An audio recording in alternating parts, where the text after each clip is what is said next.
Cool.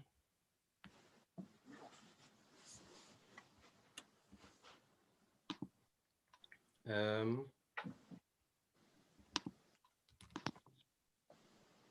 vikar núna.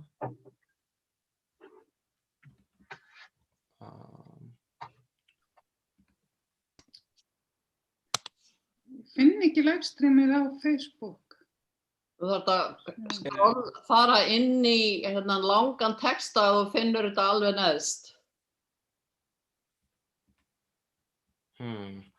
Vinstra megin. Vinstra megin, já. Já, það sem að stendur Já, hann er ekki veg. Ertu búin að finna það?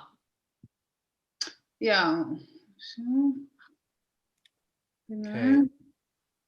We are 2 minutes late, guys. Já. Bara skom hérna.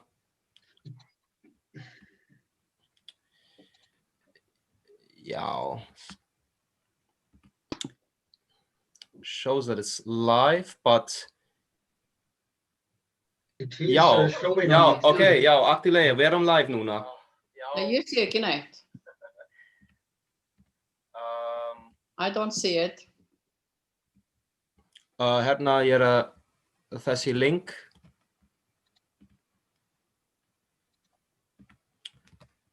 Boom, þetta. Hvar settur hann? Ég skal Hérna í Zoom. Ertu búin að finna? Og ég að vara í Messenger líka. Það segir sko login required. Já, ég fann sko...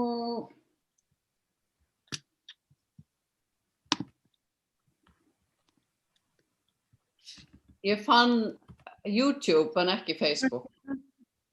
Já, Facebook ekki live enn. Okay. Ég veit ekki hvað ég skrifa mic og sjáum til hvað Já, ég fann sko...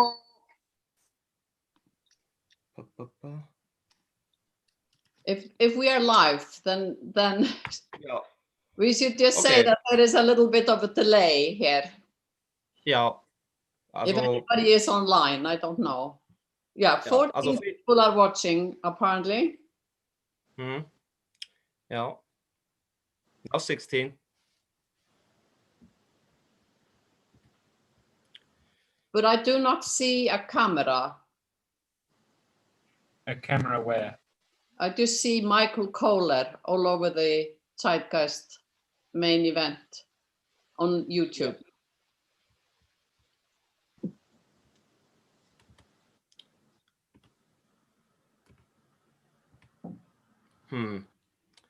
Yeah, it was showing that from me in the beginning, but then now I can actually, I see us now.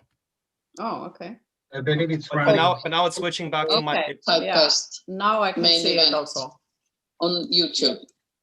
Yeah, so it's on Facebook now. Привет, Ukraine. Yeah, internauts, do not despair. Now I can actually, I see us now. Oh, okay. I believe it's but right. But now it's switching back to my Zeitgeist. Now I can see it also on YouTube. Somebody's audio is playing. It's on Facebook now. Привет, Ukraine. Yeah. Maybe everyone turn off their live feeds so it's not going. Now I can actually. We now know it's all working.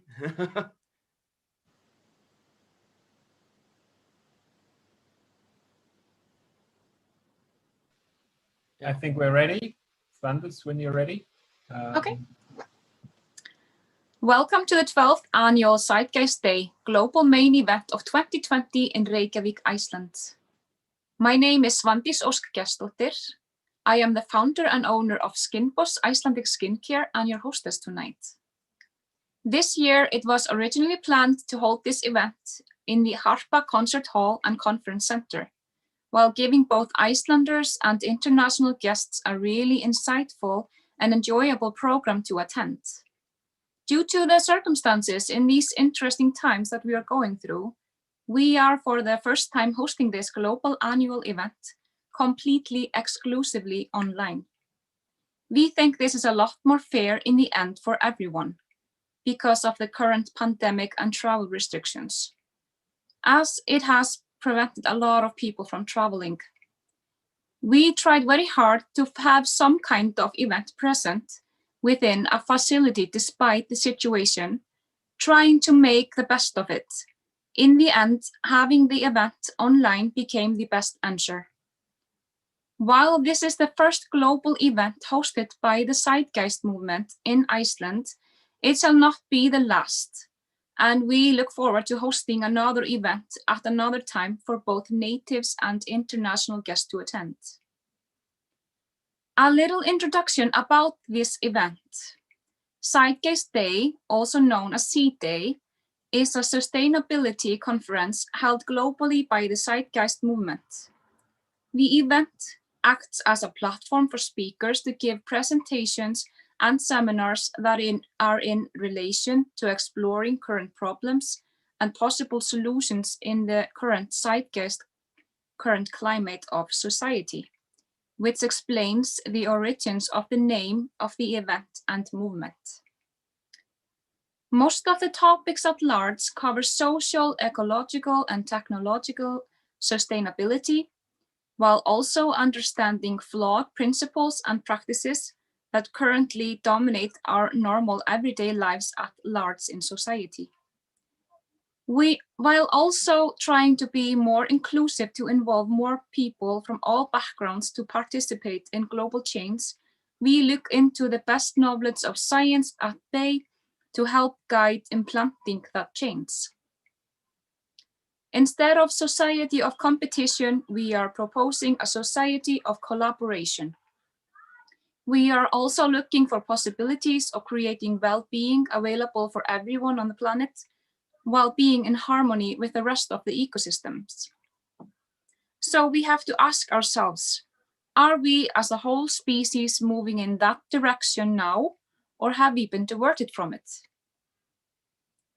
The current realm of dominant political powers, financial institutions, current economic markets, and industrial industries are not only looked upon as not applicable to a more sustainable society, but inherently flawed and detrimental to further survival. Instead of looking at our current problems at large, such as global economic, social, and environmental problems as separate and independent from another, we are understanding them in a holistic sense, where we see that they are connected and have a deeper root cause to their existence. For this year's Global Zeitgeist Day speakers, we welcome Giorgio Baruchello, Einar Bergmundur, Kristin Vala Ragnarsdottir, Clifford Frei, and Birgitta Jonsdottir. These speakers come from different backgrounds of profession and skills and are going to be speaking about different subjects that might seem to correlate in the end. A little bit about the movement that started this event. What is TCM? The Zeitgeist Movement is a global, non-profit sustainability advocacy group that operates through a network of regional groups, project terms, public events, media expressions, and charity operations. TCM's activism is explicitly based on non-violent methods of communication, with the core focus on educating the public about the true root sources of many common personal, social, and ecological problems today, coupled with the vast problem-solving and humanity-improving potential science and technology has now enabled, but yet goes unapplied due to the barriers inherent in the current established social systems. Activists of the movement believe that it is totally possible to make life better and more enjoyable for all people, being more collaborative with each other rather than being so competitive, as well as thriving from innovation without causing so much destruction to the planet. Some of the models that movement advocate as possible solution to the problems at large would be a post-scarcity economy, which can be compared to and is rather similar to the known circular economic models. A term that has also been used in the history of the movement is a natural law resource-based economy. TCM is not a political party, has no membership, and is welcome to all people from all backgrounds as well as other groups or organizations to participate in the movement's activities, including events, art, charity, or projects. This is not a revolution of technology, science, or ideas. Rather, the real revolution is the revolution of values. The revolution is now. Thank you. Let me introduce our first speaker. Giorgio Baruchello, born in Genoa, Italy. Giorgio Baruchello is an Icelandic citizen and works as a professor of philosophy at the Faculty of Humanities and Social Science of the University of Akureyri, Iceland. He read philosophy in Genoa and Reykjavik, Iceland, and holds a PhD in philosophy from the University of Guelph, Canada. His publications encompass several different areas, especially social philosophy, theory of value, and intellectual history. Since 2005, he edits Nordicum Mediterraneum, the Icelandic e-journal of Nordic and Mediterranean studies. Thank you, Svandís, and thank you and welcome everybody. I shall open today's series of lectures with a talk about John McMurtry, the philosopher of reference of the Zeitgeist movement. I shall therefore share my screen with you all. And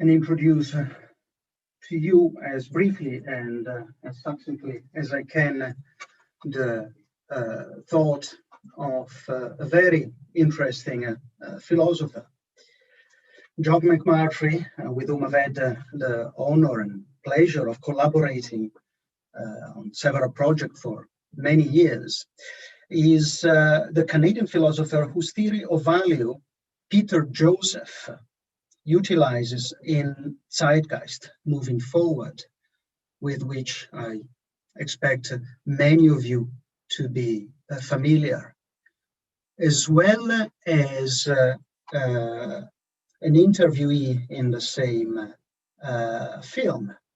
Some of you also may be familiar with the rousing speech that he gave at the 2014 Z-Day held in Toronto. In order to let you get a glimpse at a complex philosophical system developed over the past few decades, I shall give you a few pointers vis-a-vis his biography, main works, two key terms of his philosophical system, namely civil commons and life value onto axiology, and then discuss the key sequences of the economic order, which explain why McMurtry believes that there is something deeply wrong with capitalism today. And I use this term in a technical and serious sense, and not the market order or the market system. McMurtry was born in Toronto in 1939. He studied English literature and philosophy in Canada and the United Kingdom. He also had a distinguished career in American football, which he abandoned in order to pursue his studies. His first major publication was the 1978 book, The Structure of Marx's Worldview. But McMurtry eventually abandoned the Marxian cohort because he found Marxism conceptually unequipped to deal with environmental issues, which in his view were becoming the most important issues of our age, which he deals extensively with in his most famous book, The Cancer Stage of Capitalism, the first edition of which was published in 1999, and second edition of which instead was released in 2013 in a revised and enlarged version.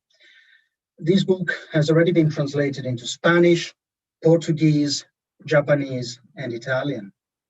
Also, McMurtry served as honorary team editor for UNESCO's Encyclopedia of Life Support Systems in the first decade of the new century. And this encyclopedia is to date the largest online repository of information on sustainable development. As regards the first notion that I am to tackle to give you this brief introduction to McMurtry's philosophy, let us look at civil commons, which is the concept developed by McMurtry in the 1990s that has spread the most in today's human, social, and medical sciences. It looks at life condition from a social standpoint, devoid of atomistic individualism and presupposed market rationality, and refers to all those institutions that communities establish, whether tangible or intangible, that is physical or mental, material or symbolic, so as to allow all of their members to have access to vital goods and services should they need them. And at some point, everybody needs them. The concise definition is all social constructs that enable universal access to life goods. And it is fairly abstract, I must admit. But after all, the game we are playing here is philosophy. The concrete examples, however, are legion. And they are not vague. They are something that we are surrounded with, or that we were in past history, and that have allowed, and on occasion are still allowing, for life to be and possibly to flourish. They range from the nature of language, the air we breathe, the common fire, universal health plans, and the World Wide Web, to clean water, the Tao of Oriental philosophy, community fish habitats, public broadcasting, and so on.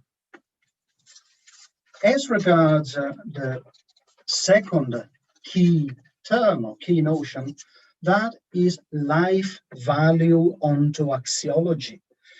I admit it is not the catchiest phrase, but it is nonetheless the name of McMurtry theory of value, which Peter Joseph adopts and utilizes in Zeitgeist moving forward.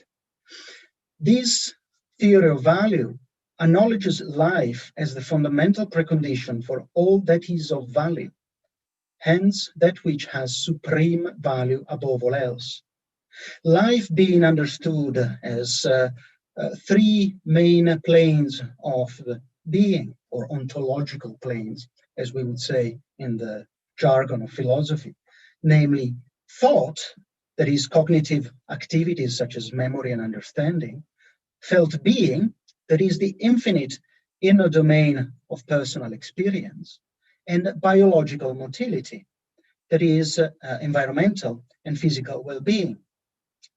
In essence, by developing this theory of value, McMurtry accomplishes a traditional goal of philosophy, namely distinguishing good from bad.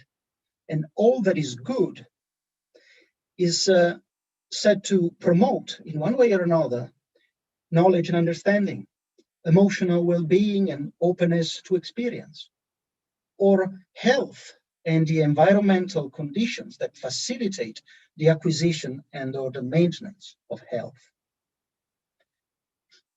Focusing on life, its modes of being, its preconditions and ranges, is what allows McMurtry to get an insight in what is troubling with today's economic systems. And in order for us to enter and grasp what McMurtry is saying, we have to take a step back and look at the first two formulas on this slide. You can see at the very top dollar sign between two C's. That is what a pre-capitalist economy looks like, where a commodity is used in order to acquire money that is then used in turn in order to acquire another commodity. So I go to the market with my cows that I intend to sell so as to raise the money needed for me to put a roof over my head and the head of my family. Underneath, however, we have two dollar signs and a C in between. This is what a capitalist economy looks like. So I invest money into a roof over my head, not as a home for me and my family, but rather as a piece of real estate, which I intend to sell later at a profit. These two formulae are not McMurtry's. They actually come from Das Kapital, Marx's most famous work. What is originally McMurtry's that he started looking at commodities and realizing that vis-a-vis life, understood as thought, felt being, and biological motility, not all commodities are the same. So some commodities are actually fundamental in order for people to survive and lead a flourishing existence. MOL stands for means of life. Bread, water, sanitation, healthcare when ill, clothes, especially in a place like Iceland. These are all means of life. However, there are other commodities that are destructive of life, DOL, and that are utilized in a capitalist economy for the sake of making profits. They can be as innocent looking and appealing as fat-laden cookies. They can be addictive cigarettes, or they can be armaments and weapons which are specifically designed to end human life. The third sequence at the very bottom of the slide indicates instead the most common form of trade.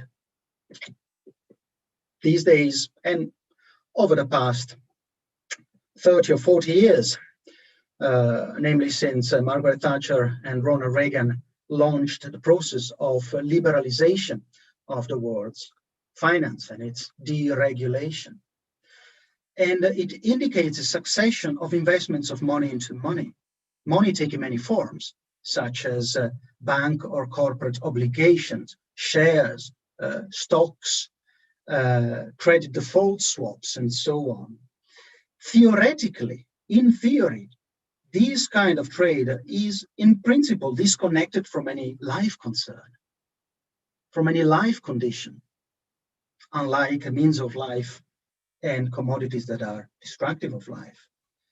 However, in practice, these pyramid of demands for revenue that pile up one upon the other put more and more pressure on the living conditions of the planet, so that more money gets squeezed out of the proverbial turnips, such as workers. And so factories, for example, are moved from Western Europe to countries where labor is cheaper and health and safety regulations are not as stringent. Or the fish stocks of the planet and the forests of the planet get destroyed in order to generate more and more profits. Indeed, it's not just fish stocks or forests and workers that get transformed into means of profit at some point. Whether it is at the level of extraction, transformation, transportation, consumption, or disposal, all is targeted as a means of making profits. This is the meaning of the formula at the top of our final slide. A as M, all as means within a capitalist economic sequence, which also addresses the financial realm, which is supposedly going to produce or meant to produce income for the investors ad infinitum, without end, in a world that, as we know, has instead clear physical and biological limits. So a good economic order is what the two formulae at the end, at the bottom of this slide depict, where we take into consideration life ranges, life needs, life conditions,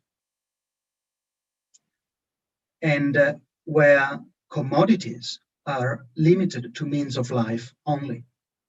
And so money is utilized in order to acquire those means of life in such a way that the life ranges that existed at the beginning of an economic transaction, hence the L at the left of this formula, are left unaffected or even improved upon at the end of the economic transaction. So ideally, and this is the last formula at the very bottom of this PowerPoint slide, you could conceivably still play a capitalist game, but strongly limited within considerations of life ranges at the beginning and at the end of all economic transactions, and vis-a-vis the commodities or services that are traded. And let me conclude by mentioning two aspects of this ideal economic order. On the one hand, as regards the commodities, thinking about what commodities and services imply for life means that you can distinguish between economic goods that are actually good and economic goods that are actually bad, because economists and economics don't distinguish that. In fact, they call armaments and cigarettes goods. But with this theory of value, you can distinguish between good goods and bad goods.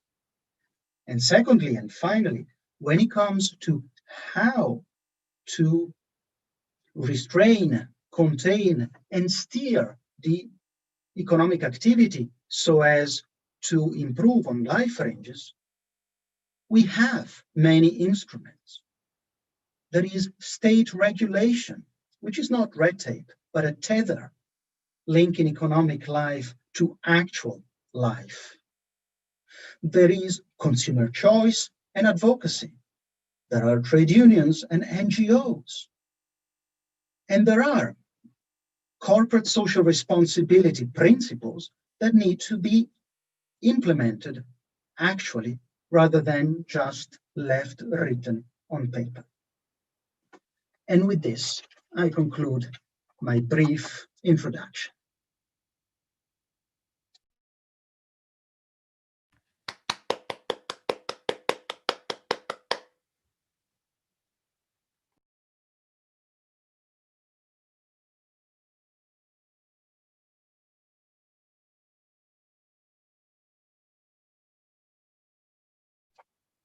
Svandís, the floor is yours again, if you wish to introduce the second speaker.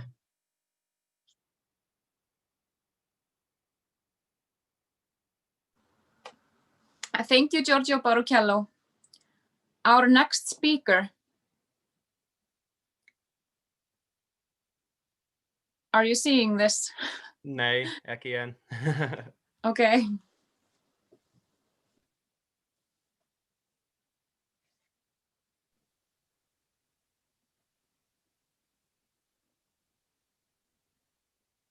Það komið á? Nei, sjá þig ekki.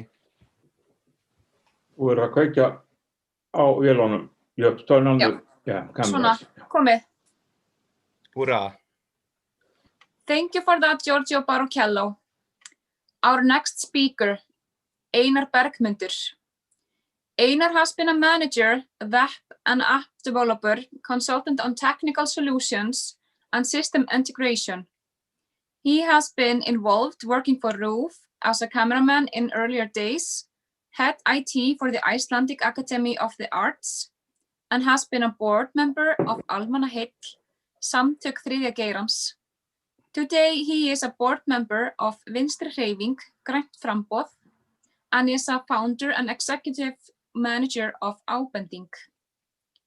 His intentions have always been using the best knowledge and experience to make useful data and information accessible to the common public in understandable visual manner, so people can have informed opinion and thus strengthen democracy in the society. Welcome, Einar. Thank you. So, Cliff, you will probably have to turn the camera on, because I cannot. Okay, there it is. Thank you. Well, I will greet you with a new worldwide greeting. Can you hear me? And well, yes, Svandís said, I have a extensive background, but for the last quarter of a decade, I've been working on environmental issues, trying to convince people to take better care of the world and the environment and prepare for the inevitable climate change that will have a huge effect on our lives. But I come here to talk about a kind of a philosophy. Thank you, Giorgio, for your introduction. This was a great lecture. So yes, my academic background is in computer science and programming, and then I'm also a student of theology and ethics. So I want just to talk about this utopian dream of mine about the world. But first, a short story about money. A friend of mine asked me once, what would happen in a city or town if everybody would get on their doorsteps in the morning a briefcase with $1 million per person at the household? And he thought that everybody would stop working and nobody would do anything. So I said, well, if everybody has $1 million and I have a pizzeria, I would just go to my shop, put a new sign in the window, say, pizza, $100,000. Simple as that. And that's probably what Giorgio was also saying in a way, that money or economic growth is actually just inflation, just using virtual idea of money, an idea of worth, which is not based on anything, to exchange in work and production. I was going to make I wanted to make a great visual presentation for this event, but I've been busy working to realize other people's dreams so that I can have money to realize my own, which in a way is maybe the problem for all of us. So the dream I had was just a kind of a vision that I had once when I was driving from the store. And I thought, well, I went to the store, I picked up the things that I need and left the things that I couldn't afford. And then I went to the cashier and put all the goods in a sack and paid with just passing my phone over some machine. And then I went home, which is what we do, most of us, every day, at least in the Western world. So I thought, why not just drop the phone waving or the paying part of this story? So what if it just stopped using all those virtual money or the idea that some, because money in the old days were like they were made in gold even, and or in paper to reference some worldly goods like gold or estates or whatever. But now they're just virtual numbers in a computer in some data housing somewhere. And we never exchange real money. We never exchange real worth of anything, any goods. So but if we would create a society, if we could just erase the idea of money out of people's heads, and we could have a society where people just did their best all the time, as we do every day, just without expecting any money for it, but they're just doing their best for the benefit of the society, for the benefit of all. So if I want to build a house, I just go, well, put a label up in the shop or whatever, and say, I need a house. And then the carpenters would come, because we know carpentry, and they would build a house. But they would not have to build it quickly because they're not or paid by the hour or not, whatever. And they would not have to cheat on the ingredients or the building materials of the house, because they have all the time in the world to build the house, and they can do it thoroughly. They can put their pride into building a good, great house. And they build the house, and I get the house. And everybody respects them because they build great houses. And it would be so also with people with medical knowledge. They would just help people, and everybody could get some help because they don't need to pay for it. And then if you go to the television store, and one guy is coming out with 6 big flat screens, then you just ask him, what are you going to do with 6 flat screens? I can have them. Yeah. Well, do we have more than 2 eyes? Because then, collecting, or gathering goods more than you need would just become a silly idea. Becoming rich would be, you couldn't actually be rich, but when you're trying to get more than everybody else, it's just, stupid, actually, as it is today. But we think it's very important to get more money and have a bigger television than the neighbor, and better car, of course, and stuff like that. But if we would just focus on producing durable products, durable telephones, so we don't have to change telephone every second year or whatever, and durable cars or stuff like that, and good houses, and put our pride into making great work and doing our work well and help each other. So, but not trying to always be trying to cheat the neighbor or compete in some way. So that's the idea. So I know it's utopian, but and people find it very difficult. But I don't think that we actually need to have any means to measure each input into society. I think we should just accept everybody as they are. If somebody wants just to to lie on the sofa and think about the universe. Why not? It might lead to some good idea someday. But most of us, we like to work, we like to do good work, and researchers have shown that monetary reimbursement for doing something isn't giving you any real pleasure, but gratitude is, definitely. So yeah, I conclude with that. Thank you.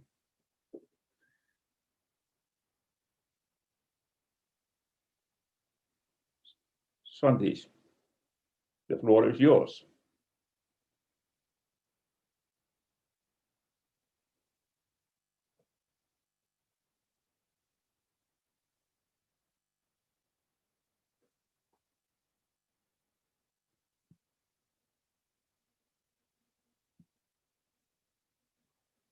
No, there she is. Yes. Hi, thank you, Einar, for that. And let me introduce our next speaker. Kristin Vala Ragnarsdottir. Kristin Vala Ragnarsdottir is the rare combination of academic and activist. She is professor at the Institute of Earth Sciences, University of Iceland, and was previously Dean of Engineering and Natural Science at that university and Professor of Environmental Sustainability at the University of Bristol, UK. She is actively involved with international think tanks on sustainability, including being a global council member and ambassador of the Wellbeing Economy Alliance. Distinguished Fellow at the Schumacher Institute, UK, member and former Vice President of the Balaton Group, and member of the International Club of Rome. Vala is a member of several scientific academies, such as Academia Europaea, Norwegian Academy of Science and Letters, Icelandic Academy, and the Royal Society of Arts and Commerce. Grounded in earth science, Vala has been envisioning sustainable futures and finding sustainability transformative solutions with her students since the turn of the century. Her research engagement focuses on evaluating natural resources and their economic link through natural resource evaluation, system dynamics, determining sustainability indicators for soil tourism, and the circular and well-being economy, and finding fabric for sustainable communities. Her recent activities include casting light on corruption in natural resource management, linking population, soil, phosphorus, and sustainable land management with food security, developing groundwork for new economies to achieve the SDGs, and demonstrating the need for the regenerative well-being economy due to the global climate emergency. Recently, Vala was a member of the Icelandic Prime Minister Committee that developed 39 indicators of well-being, as well as the Government Committee outlining future energy policy to 2050. She is the author of over 150 academic publications and book chapters. Vala co-edited Pollutants, Human Health and Environment by Wiley, 2011, and was a subject editor of the Oxford Companion to Earth, published by Oxford University Press, 2000. She has also co-edited several special journal issues. Vala is currently engaged in editing, contributing to and writing books on transformation literacy, Springer, regenerative well-being, economy, Schumacher briefing, and rethinking economics at Edward Elgar.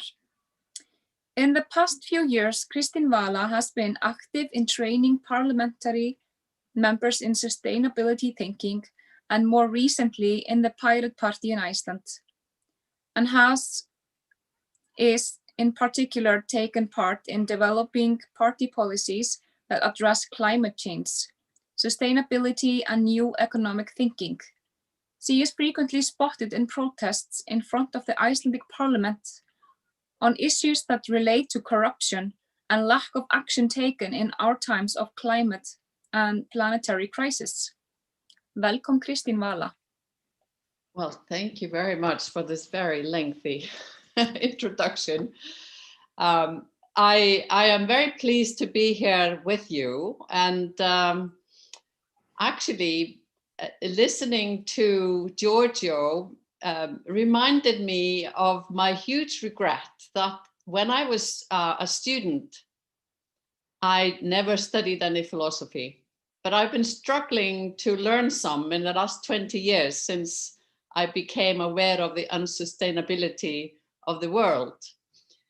And it was also interesting to hear Einar talk about the utopia of a money-free society, which of course would be great. So what I'm going to do next is share my screen.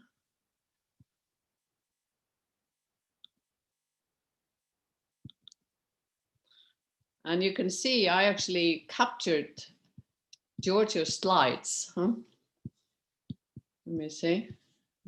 Go to the first slide here. Are the slides up on your screen, or can anybody see them? Yeah, actually. Okay.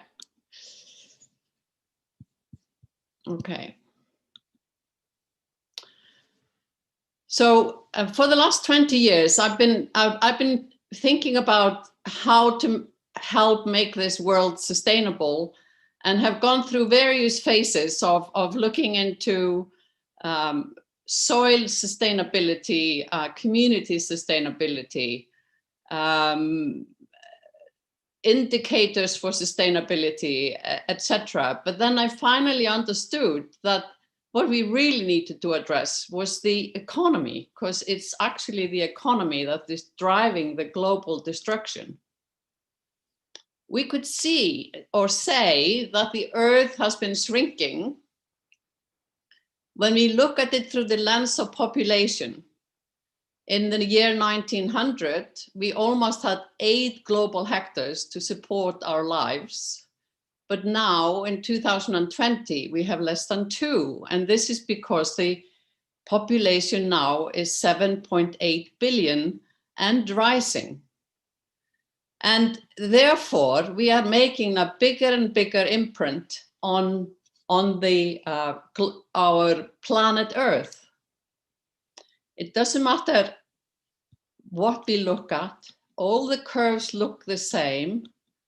They're all exponential curves from the time of 1750 to 2000. Population has increased exponentially, so has the global GDP, or the global domestic product, which every politician likes to mention as a success if the economy is growing. And other things have also been rising in the same manner. Our natural resources have been extracted in an exponential manner also, and we have been going up the left-hand side here of the exponential curve, but because we live on a limited planet, at some point we will get to a maximum extraction, and after that we have half of the resource left, but it will take us more energy and more effort and more water to get it out of the earth and process it. And therefore we are hitting this century resource depletions that few people have set their eyes on. At the same time, because in extracting all these resources, we have used more and more energy, and we have also reached a peak in energy production, because the renewable energy will never replace the cheap oil that we have been using, or the cheap coal. But such an extraction of growth, seen here as on a logarithmic graph with a straight line, is impossible into the future. as seen by these curves, which will peak before 2050. And at the same time, the ecosystems have been declining in an exponential manner, and so has species extinction. And we have hit planetary boundaries as shown on this figure here. We have gone over the climate boundary of biogeochemical flows in terms of using phosphorus and nitrogen in agriculture, in land system change, in biosphere integrity as seen as species extinction, and in climate. We have too much CO2 in the atmosphere for a stable climate. At the same time, we are approaching what we know are tipping points in the climate system, but we don't know exactly when we will hit them or whether we can prevent them, such as the melting of the Greenland glacier, which will make the saline waters coming from the Caribbean and the Gulf Stream less saline, and then the stream will not sink in the Northern Atlantic, creating this conveyor belt that we have here in the North Atlantic, making the climate up here actually livable in Iceland. And if the Gulf Stream switches off, then it will be a lot colder in this part of the world. And it has happened before.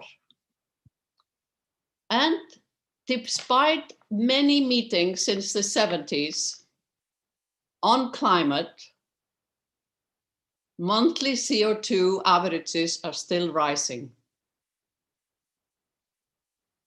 Paris Agreement came into effect in 2015, and CO2 is still rising until we hit COVID. We had reduction in CO2 emissions this year. And amazingly, governments have not been listening to scientists, except more recently about climate change, but they have been listening to scientists and health experts since the COVID crisis. So another interesting thing is that most people didn't understand what exponential growth means until COVID hit. And now people even understand doubling times, which is a good step forward. So globally, in April, the emissions were 17% lower than last year. And in Australia, they were 28% lower.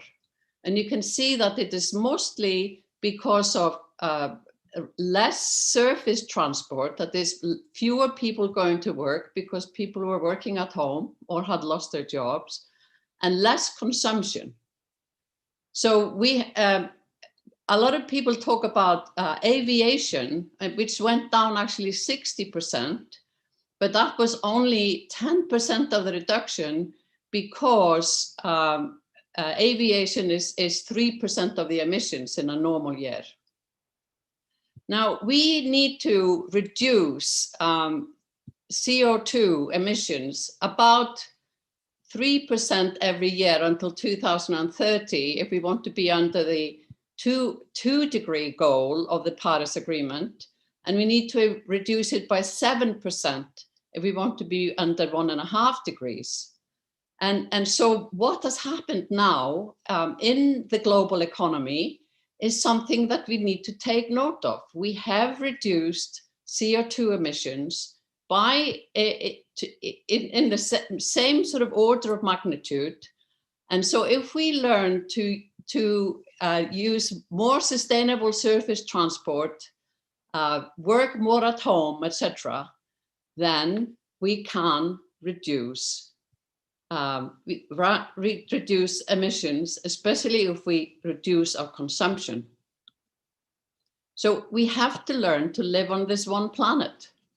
You can see here the planet as seen from space, and you can see the thin blue line here around the Earth. This is the Earth atmosphere, and we have been using it as a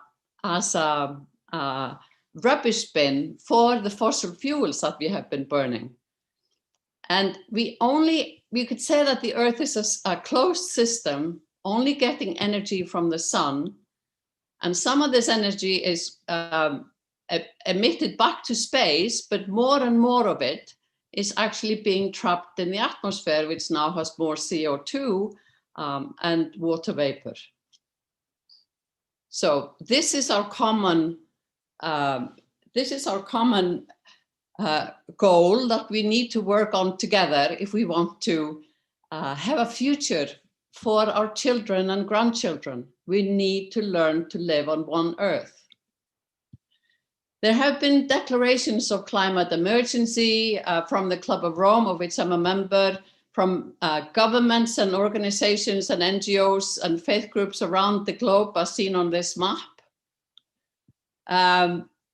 I wish I would have learned some philosophy so that I can, and I'm going to study these slides, Giorgio. I may call you to help me go through them and read the philosophy of John McMurtry. It sounds really interesting.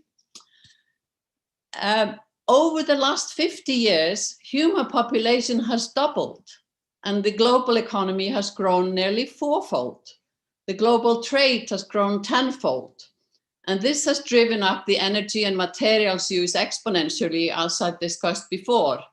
And yet we have politicians who say that when there is a dip in economic growth, that we should go out and buy more stuff. And here, actually, over 90% of what we buy is thrown away within a year. And we have created a society of you know, this,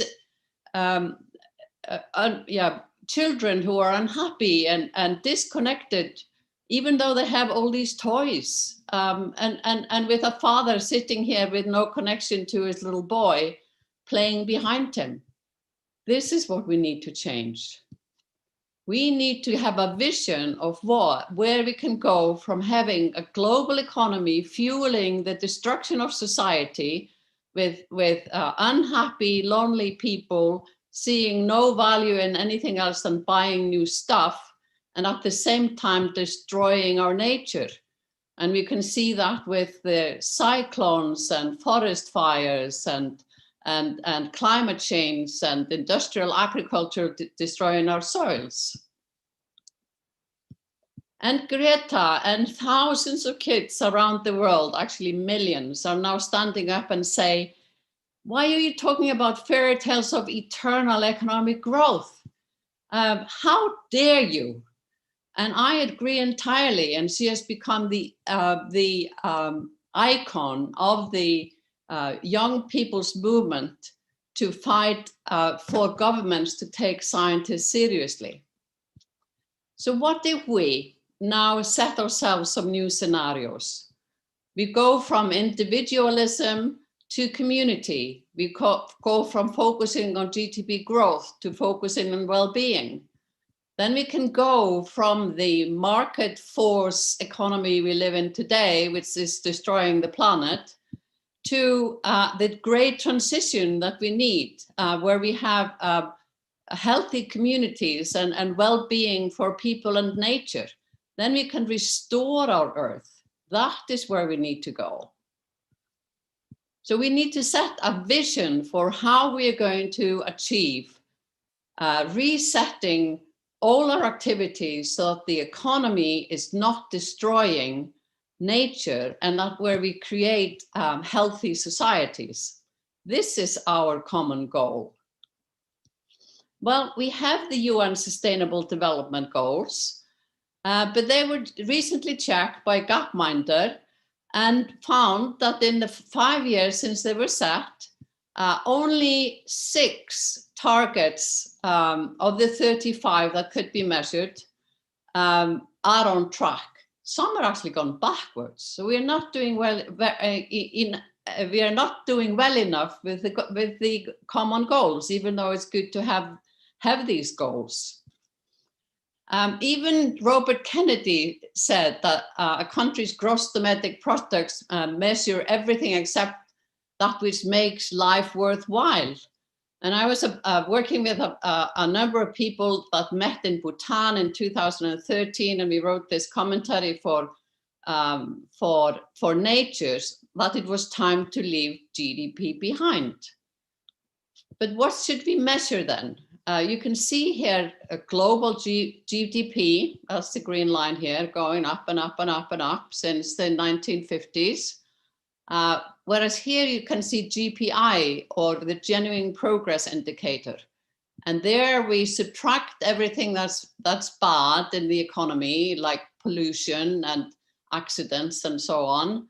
And we add in everything that's good, like voluntary work and restoring ecosystems and whatever we are doing. And then what happens, we see that in the 1970s, this curve here, which was growing, is growing at the cost of ecosystems and society.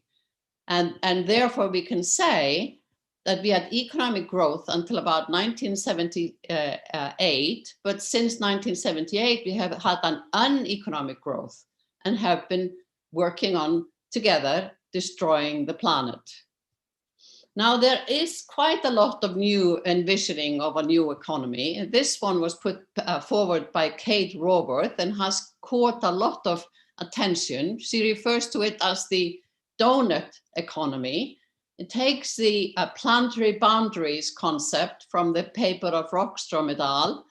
And puts then, and so minds the environmental ceiling that we have. And within that, we need to find a safe and just space for humanity and provide the social foundation as defined by Max Neff. And then you can see that you can link all of these to different SDG goals, or SDG targets within the goals. So this would be a good step forward. Amsterdam has already adopted the donut for their future visioning of the city. Costa Rica is about doing the same, and about over 100 regions and local cities and economies want to go in the same direction. So all good progress. Then there is what is referred to as the regenerative economy, comes from John Fullerton at the Capital Institute.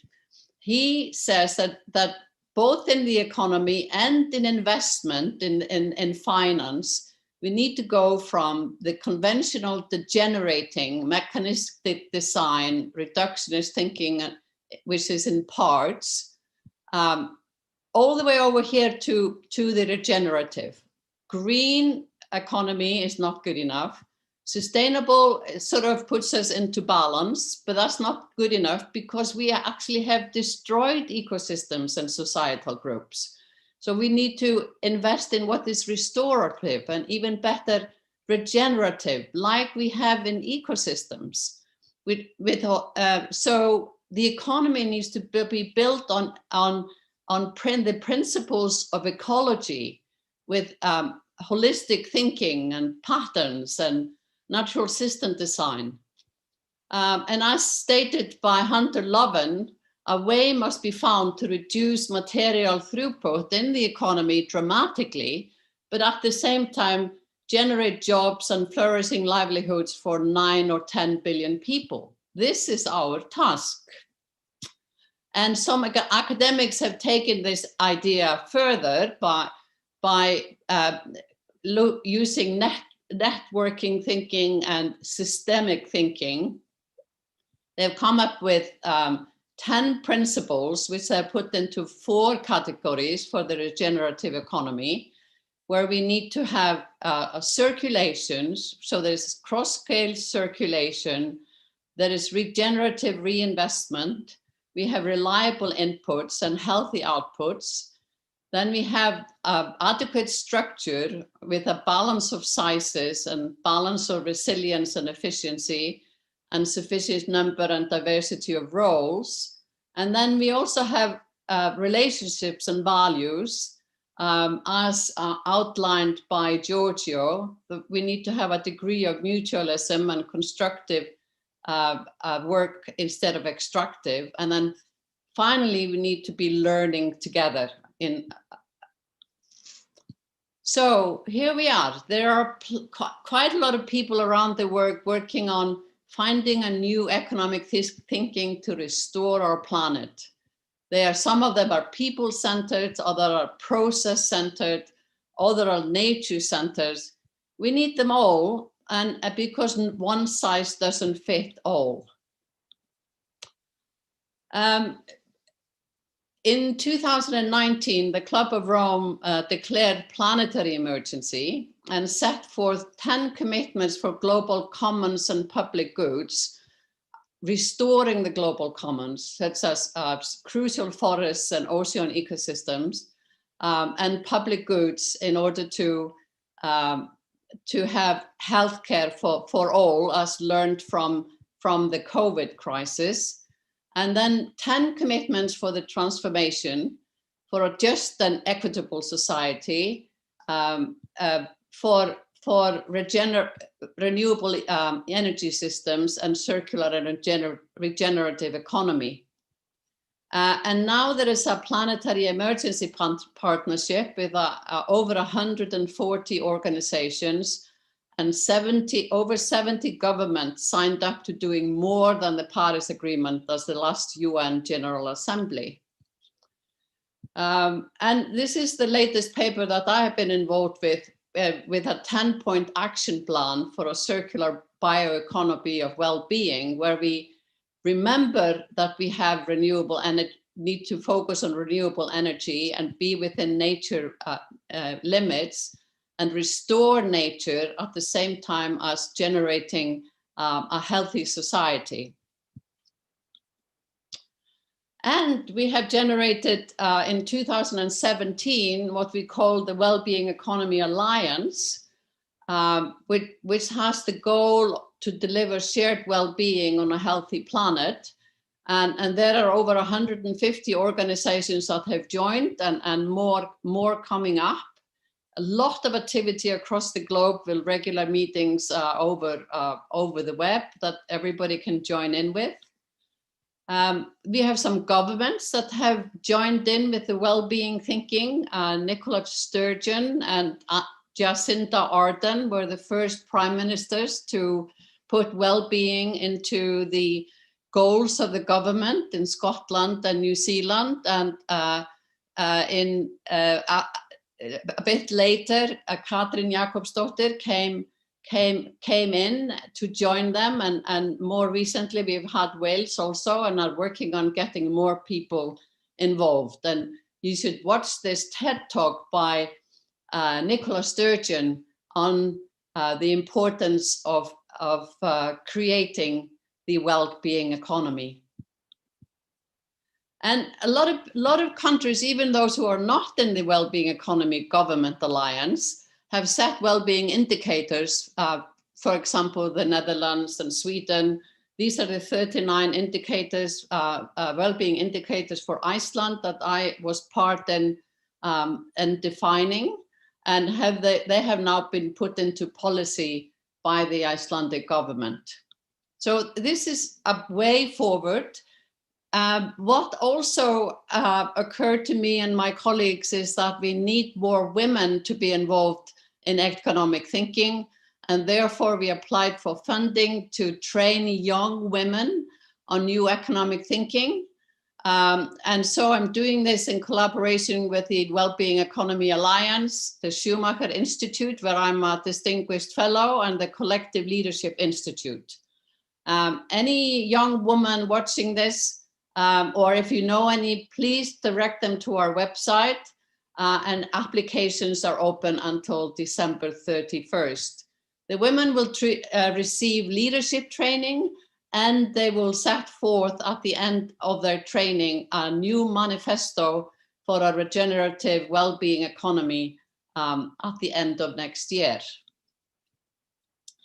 A quick step we can take, and I always need to remind people of, is that we could actually make ecocide, which is destruction of ecosystem, a crime. And this can be done through the so-called Rome Statute, which has for crimes of aggression, no, crimes of genocide, the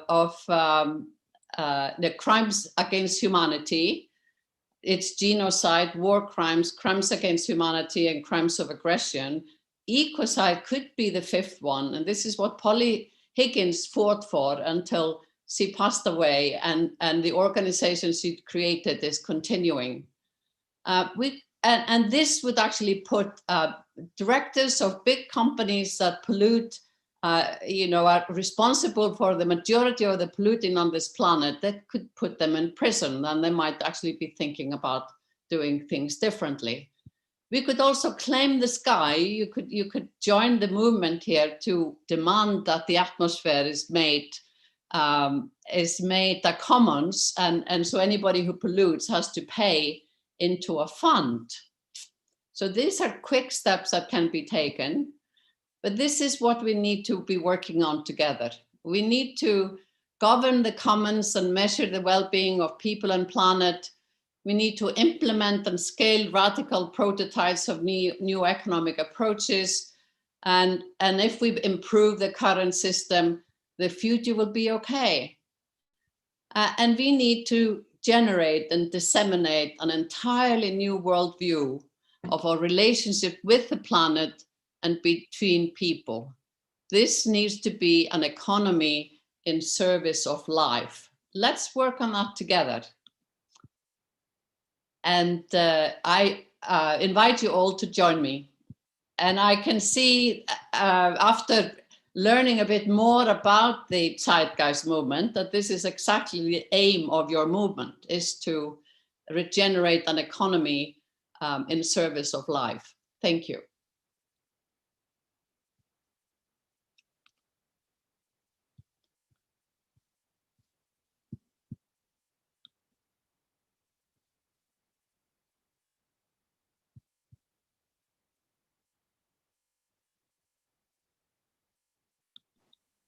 Thank you for that, Kristin Vala.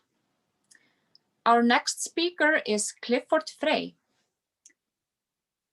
Clifford Frei is an activist of human rights, environmental protection, internet freedom and privacy, and co-founder of the Zeitgeist Movement in Germany, with a background in computer science, graphic art, and linguistics. His involvement in the movement first began in Berlin during his studies when the movement was first founded. He, along with other Europeans, created a lot of the framework, projects, and events that has been co-created in an open source format throughout the rest of the movement. He has been globally active in the movement and mostly involved with TCM, Germany, Austria, Switzerland, Sweden, Ukraine, and Iceland. Other involvement of his has been in sustainable and ecological development of architecture, emission-free, ecological cargo sailing, and cultural and art performances. Welcome, Clifford.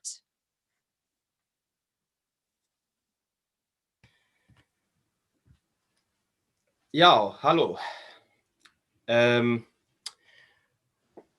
right, so see me now?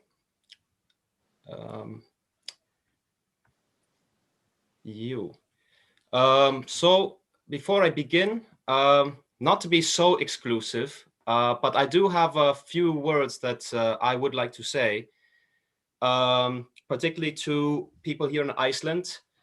So just a few words, bara ég hef dreymt þennan dag og bara ég vissi ekki aldrei hvernig þetta átti að gerast.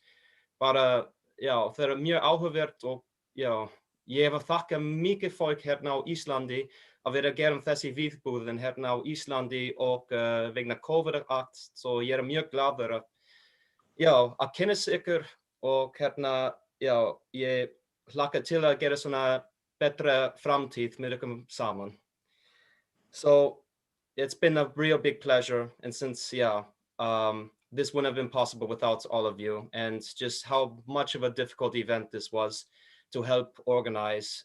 It's just, I'm very happy that we're here right now making this happen. So just one little technical thing. Let's see if I can run this either through my browser or my presentation through the slide thing. So let's see where I can move this. Pardon me for a second.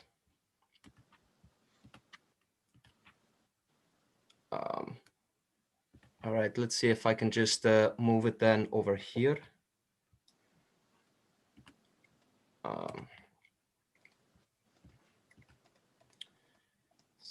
So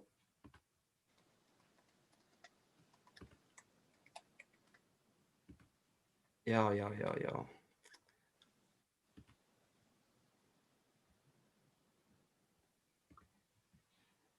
I'm just having a little bit of a difficulty trying to set it on the right object here, basically.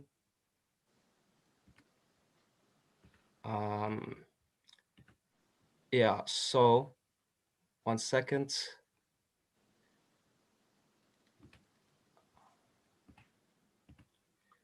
Yeah, I think this should do it.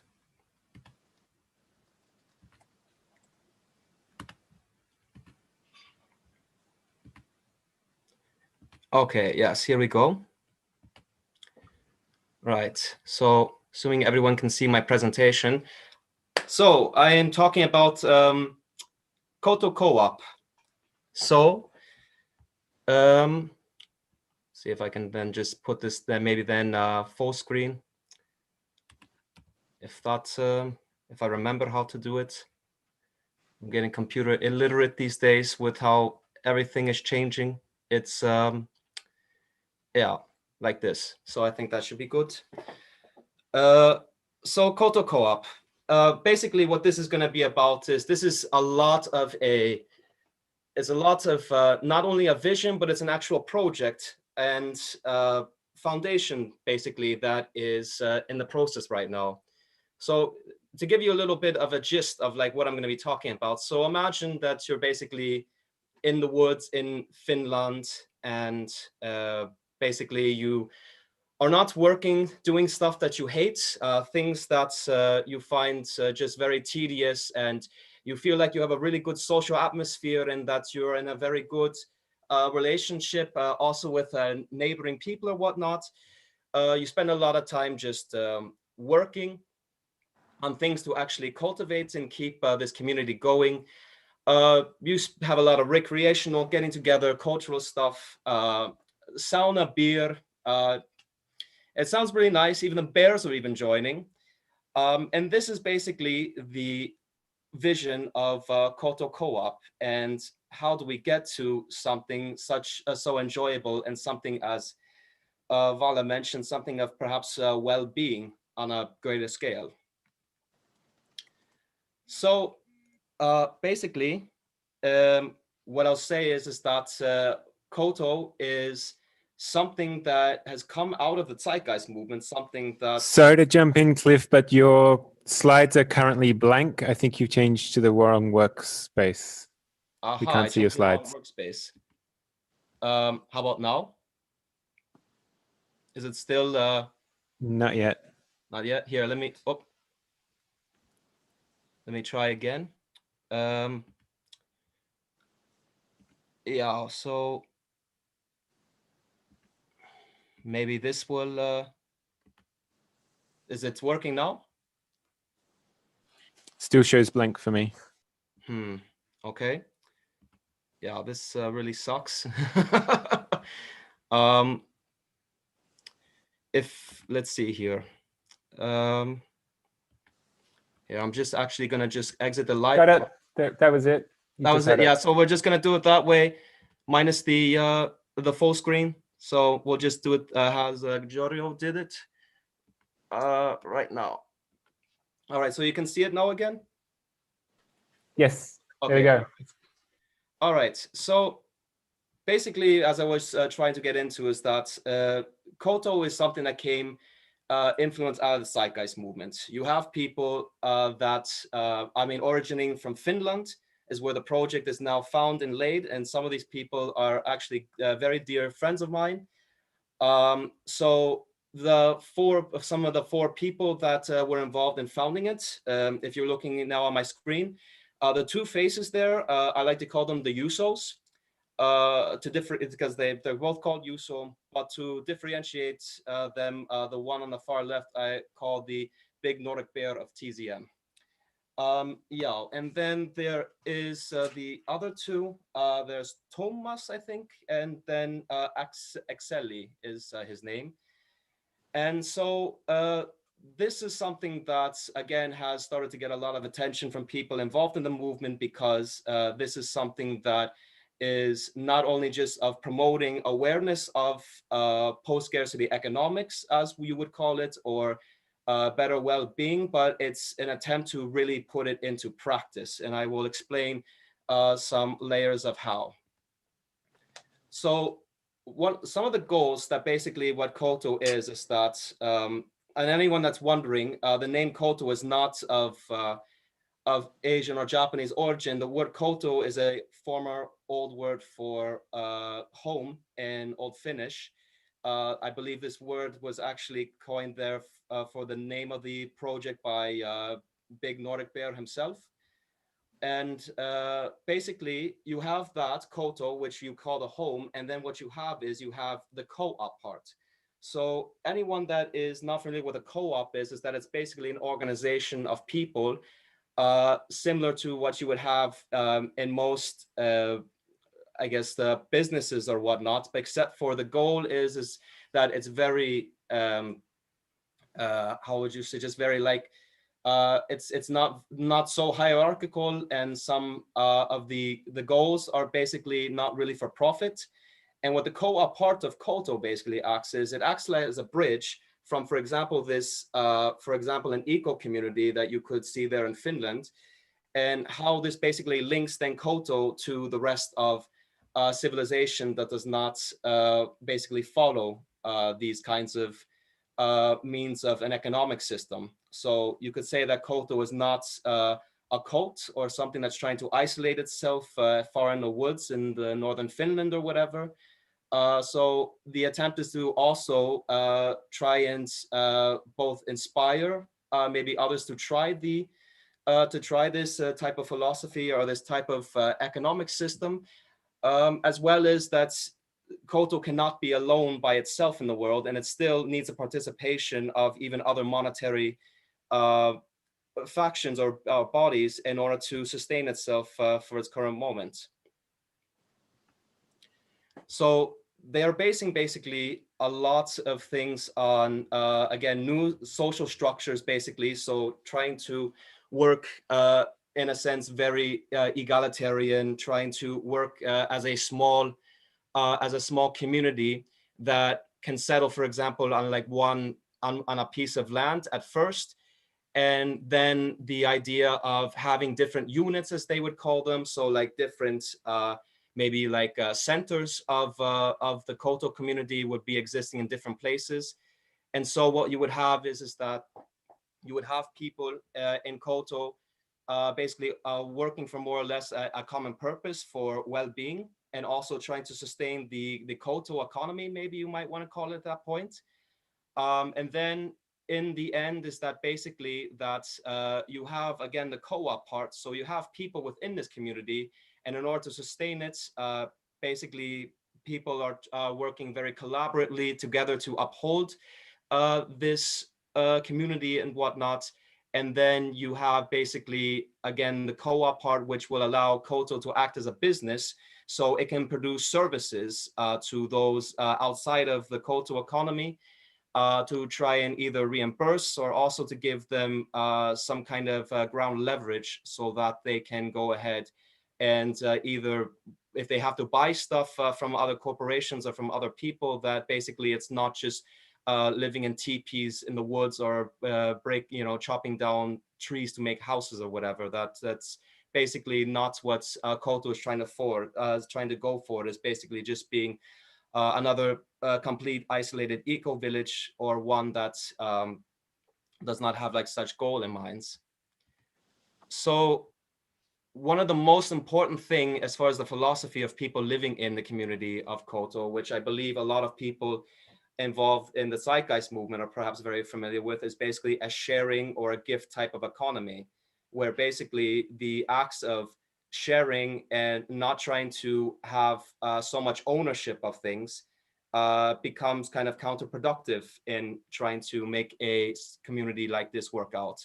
So instead of like here, an example I'll even throw out is the Reykjavik tool library that we have, or tool libraries that also exist in other countries. It makes so much sense that they exist because you have, for example, a huge production of hammers or whatever kind of tools you need that in the end cost lots of energy, or if you want to use in terms of financial money, and as well as resources from the earth to develop all these things. And most of the time when people buy these things, they usually are not used so very often. They sit for a very long amount of time. And then there could be other people not to the advantage or whatever, or without any accessibility to get these things. And so they sit under this this current notion of ownership that we understand that is very dominant in our current intellect and society. And so the idea is that in Koto, we of course not try to revoke people's things or whatever. If you come in and you have a laptop or something, that's unnecessary that it automatically has to be taken at any time of convenience to anybody else in it. But basically there's a very good, there's a trust, there's a very strong trust and lots of communication involved in it. And so this is something that I think plays a very big role in how Koto wants to try and operate in the future. And so basically, again, while Koto is spending a lot more time on things like, again, so the society aspects and also the ways of how a community can be on the same level, and so non-hierarchical and whatnot, they are not necessarily like open source ecology, where they are also going to be trying to rebuild, if anybody's familiar with them. They basically would not be like how open source ecology is, trying to rebuild lots of mechanisms or tools or whatnot from scratch, but rather Koto, again, just as I mentioned, would like to collaborate with all these organizations, maybe even rebuild and use them, give feedback and whatnot. And then also that, of course, participate with all these other organizations, because again, the idea is to collaborate and be more connected with even those that would not be necessarily considered Koto economies or whatever post-scarcity economies. We're trying to find the most common ground with all people and try and work with them on that plane. Yeah, so there is a business plan already in Koto. It makes perhaps around 380 euros a month, approximately. And again, so there are ideas of the YouTube channel. There is now a Patreon page being used, and also the ideas of what kind of, could they make some kind of content that is not of just use of people interested in this idea, but also people outside of the community that would also like to, that would also maybe like find some mutual ground interest in what this community is trying to do. And therefore, if people like it, of course, donations or anything that can help fund this further is really required to get to a further step in the community. Yeah, and then there is basically, there is the idea that perhaps, again, that in the future, that they would be able to create some kind of like business inside of Koto, where again they can give services to other people, and then they can sustain their own community. Which, if I to be clear on that, when being a part of Koto, that doesn't mean that you go in then and you're subjected to pay rent, or you're paying for electricity, or you're paying by this in a monetary sense. What you're actually paying in is you're paying in a sense of respect and contribution to your encouragement to want to keep that community alive. So that's where it would see itself in the future, is trying to make it big on that scale. Now, also the idea is not to just keep this in Finland, but also again to inspire people that find this kind of train of thought and philosophy very interesting. So I actually want to share something. And one of the reasons why I called my presentation The New Thing was simply because that's one of the ideas I had while learning both from Koto and then also lots of other things in the Zeitgeist movement in terms of post or alternative economics or whatnot, is I thought that this would also be something very cool to try and hear and adopt in Iceland, which I know all this stuff is nothing really new, I think. Perhaps maybe the thing I've noticed in most communities or whatnot is that they tend to have very big difficulties in trying to sustain type of peace or egalitarian or infighting or even again financial stuff, because there's a huge avoidance, even especially in those in the movements, in the Zeitgeist movement and others like Bounds, is the avoidance of any kind of monetary involvement, when actually, with all honesty, people within TZM have been most of them have been dependent and using it much longer and using it whether if they like it or not, more or less. And it's just how you're going to concentrate and use that monetary support and whatnot. So here in Iceland, I came up with the idea, coming back from interest in how Germanic folks or even Vikings, Nordic people had what we still use as a term called a thing here in Iceland or in other Nordic countries. So I thought of the idea of having a new thing, basically, that I would like to use as kind of a open source kind of projection, kind of distribution of this Koto philosophy. And I want to try it here, basically, and see how people here in Iceland would like the idea of having a kind of a community that would be working in a co-op sense. Or I had the idea of maybe even doing something much more different, which would be to have more of a community center that would not be a place which you would live and sleep in and live at like you would with Koto, but the idea would be to basically have people come to a place where they would be able to share ideas, like, for example, presentations that we are doing. So I've always given the example for the Zeitgeist movement that this event takes just once a year, basically, and that after that, it's basically left in the background and it goes home. But this could be a place where you can get people who have no intention of maybe living in a community outside of the city of Reykjavik or whatever, or going as far as to Seyðisfjörður or whatever, or Egilsstaðir, to live somewhere very remote and isolated. But you can instead share this kind of mentality in some kind of a place where we can also just like share each other's skills and thoughts and all sorts of cool ideas, and also developing a sharing economy in Reykjavik. And I know again that there is already this taking place.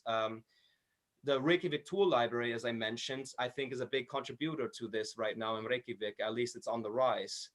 Other people from Iceland can maybe tell me of things that happened before, especially during the Great Crash, where I think a lot of this stuff was probably taking place. But they've been very persistent, and especially during COVID, they've been trying their best to keep this kind of sharing economy alive through the times. And there's a few other things, places I can imagine. So why start another one, basically, is that I think that the more the merrier, and also is to collaborate and interact with all these others, whether it's a tool library or another group, even outside of Reykjavik, that we should be trying to take this train of thought, these ideas, and take them a lot further. And so that's would be the hope of Koto in the future. And so basically, it's just, yeah, it's not about trying to project a model of efficiency or trying to make a superior post-economic system. But again, it's all about, as I would say, as Vala was talking about with well-being, that it's all about that we just want to live well. We don't want to fight, and we don't want to be overly confrontational and projecting things that upset us about things in life, but we would much rather put a lot of this stuff beside us, or keep it very minimal, and really enjoy a lot of stuff that maybe a lot of us forget because of difficult times and things that we're perhaps not very satisfied with in our current economic system. So it depends a lot on how Koto in the future, because of course I actually want to go to Finland and visit the project. They're right now actually looking at some land that they want to buy to start the co-op in Koto I'm looking at some basic pieces of land. They're just judging how far it is from Helsinki, because again, the point is not to be isolated, but in contact rather. So we will see how that goes. And also here in the future in Iceland, like I will be trying to look for people that also would share that vision here in Iceland to also start something very similar, and hope that they can basically find interest in this. And I hope also people all over the world, basically, you know, that we're basically starting a new thought of ideas, or new thought of communities, I should say, and what that means, community. So I will also then conclude, something that has come to mind actually early this morning is that a lot of people, I could have maybe a lot of assumptions about this, and thinking about how is any of this possible. Again, I think that this approach of Koto, starting very, very small in a smart community, which all communities that want to reach a mass level effect always starts at the micro level before they become the macro. And you know, how is this really going to succeed? Will it ever make enough money? Will infight also be the fate of Koto and all these other new ideas or whatnot? I don't think so. And again, no pun intended, but I really do think it is the new thing to try these things out and to inspire other levels of society, basically, from these small scale projects and models. And I'll just conclude also with something that I remember what Birgitta Jonsdottir told me when I first met her 3 years ago. And that was in terms of, especially when trying to be very democratic and trying to be, in a sense, egalitarian in these things, that it's very important to basically tend or trim the weeds and whatnot in the garden of democracy. And I've taken that to heart. She said it a lot better than I did in much detail, but I understood what she meant. And I've meditated on it for all those 3 years. And I think that that is something that especially all of us, whether involved in a community or in a nonprofit that tends to get rid of hierarchies and whatnot, have to really keep in mind that this is not something you rely on an automatic machine to do all the work for you and whatnot. And that this is something that has to really come from something that you really want, you feel passionate for. And again, that it's something that you think it's worth living your life for. And I think in the end, all that stuff and motivation will prevail in making things like Koto and a lot more societies of well-being possible. So, kiitos, tack fyrir.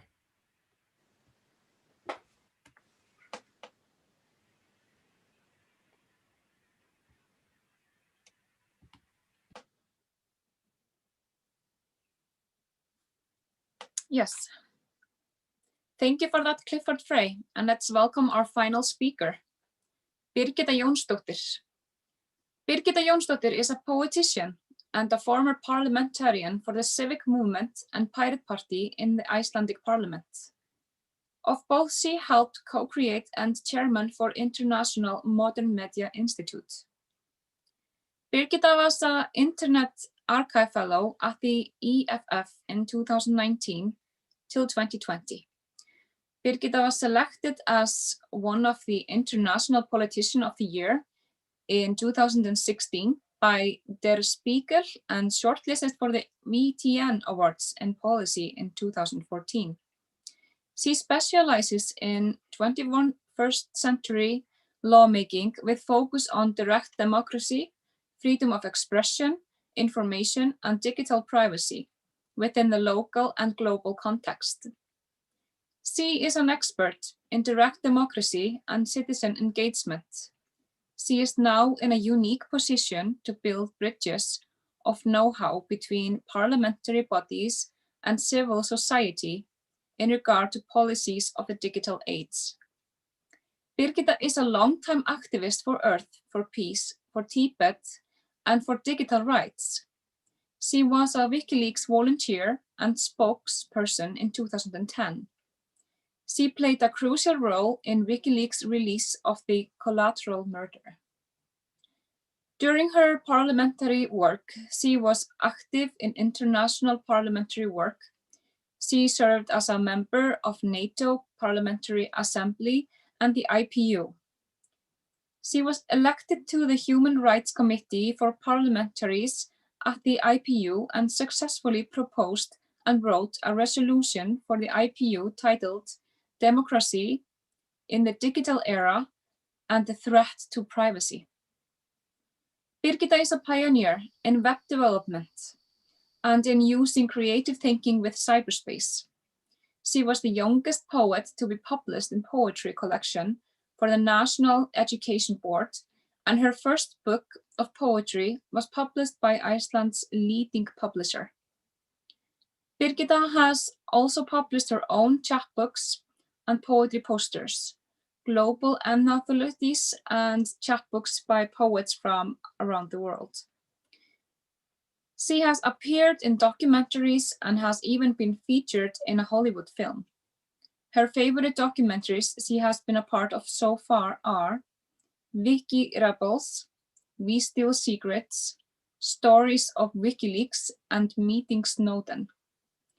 She believes individuals can and should change the world. Welcome, Birgitta.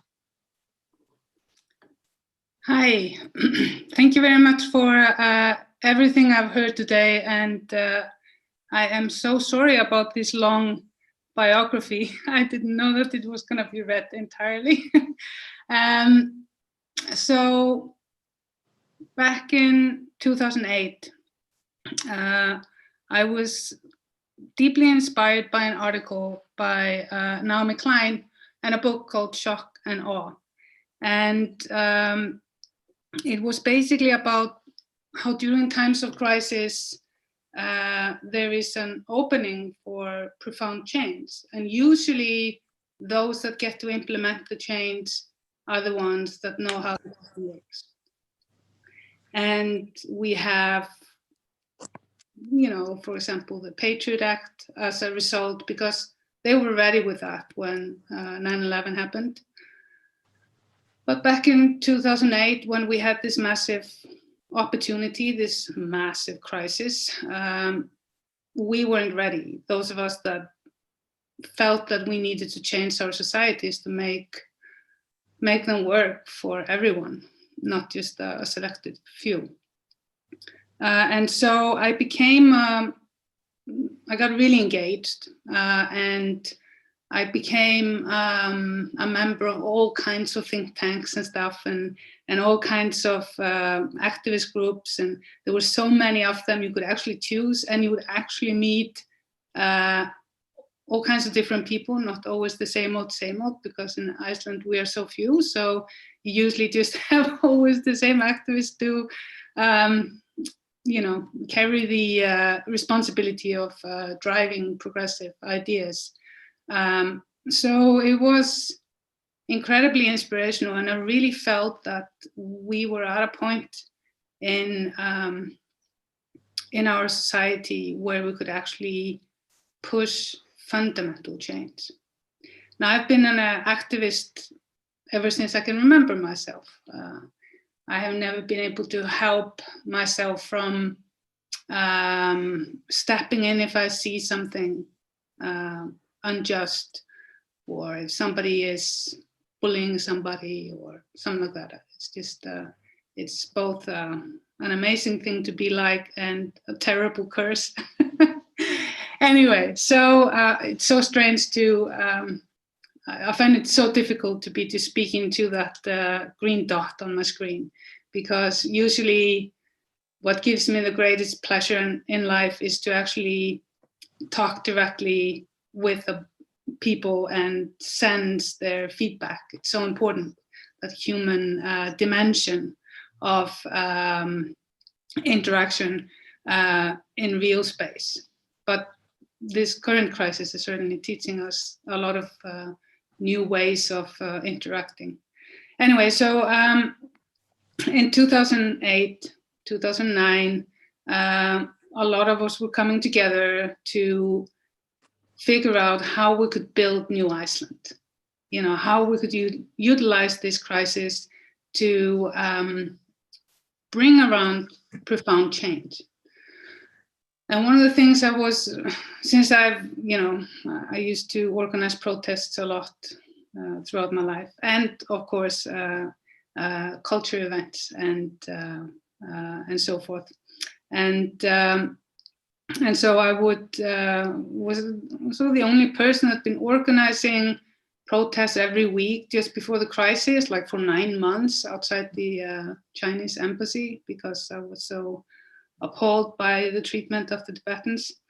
And so I sort of immediately got into the loop, because people that were now starting to protest for the first time in their life and organize events needed information about, permissions, where do I get a megaphone, blah, blah, blah. And so I became engaged in helping organizing all these different groups together, so that we could actually have a, be more of a sledgehammer than, 100 different groups with maybe 4 people in it. And one of the things we did was to invite everyone who could possibly think of to come and tell us, all of us, what were the 3 top priorities in order to enact the changes that we were talking about, both collectively and individually as groups. And it was very interesting. I mean, we had, groups from academia to, anarchists and everything in between. And everyone except the anarchist group said, in order to enact change, we need to get inside the place of power, into parliament.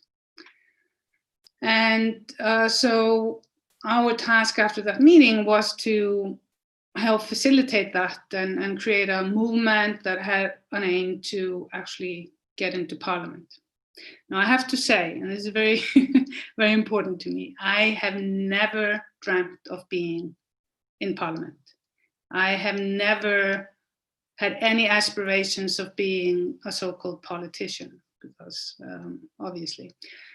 But I found myself, after a lot of work with lots of groups, accidentally in parliament, and I decided to utilize that time to try to understand how that system worked. But we also had like an incredible opportunity through an incredible experimentation of social direct democracy engagement in crafting Iceland's first legit social agreement through a creation of a new constitution written by and for the people of Iceland. It had lots of bumps and hiccups, but it was still beautiful.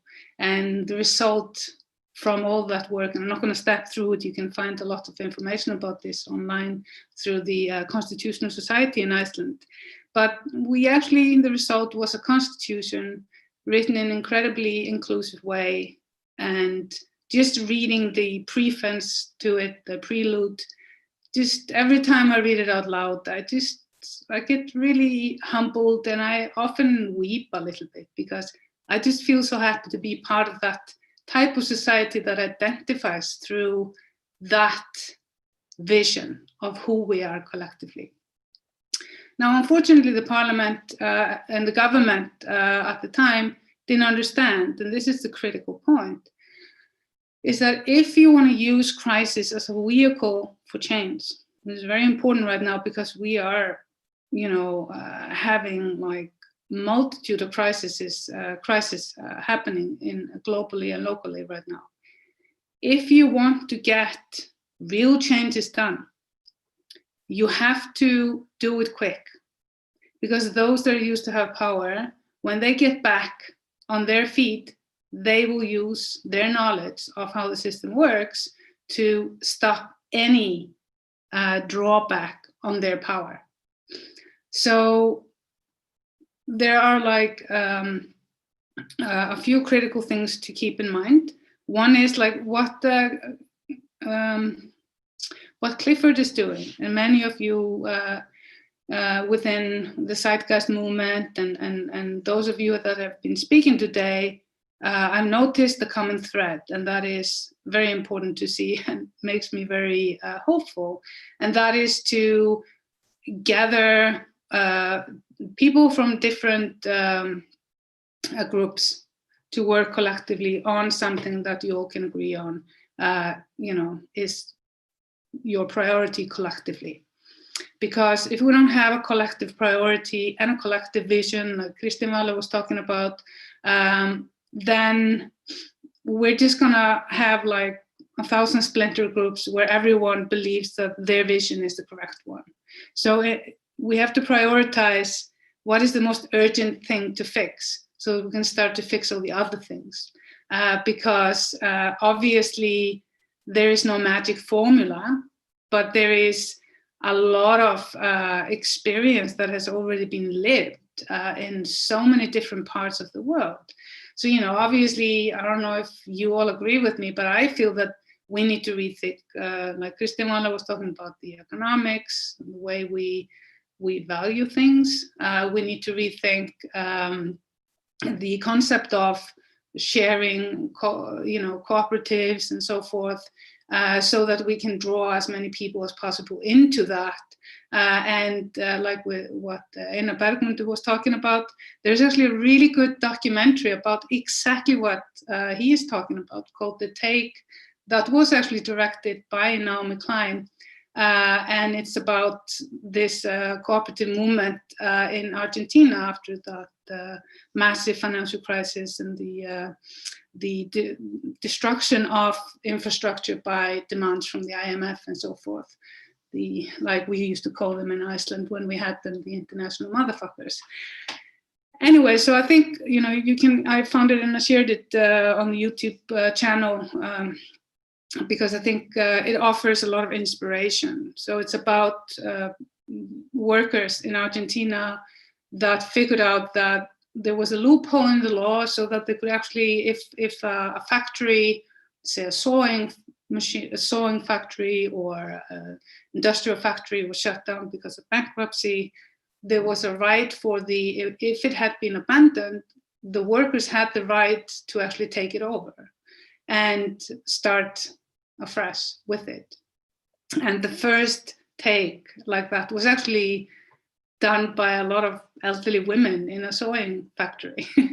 And it's hugely inspirational. And they also did these massive markets of sharing experience, like, you know, so instead of malls like we have today, they just took these warehouses and places where they had a sharing economy. I don't know how it is today, but there are so many examples that we can resample in our current situations.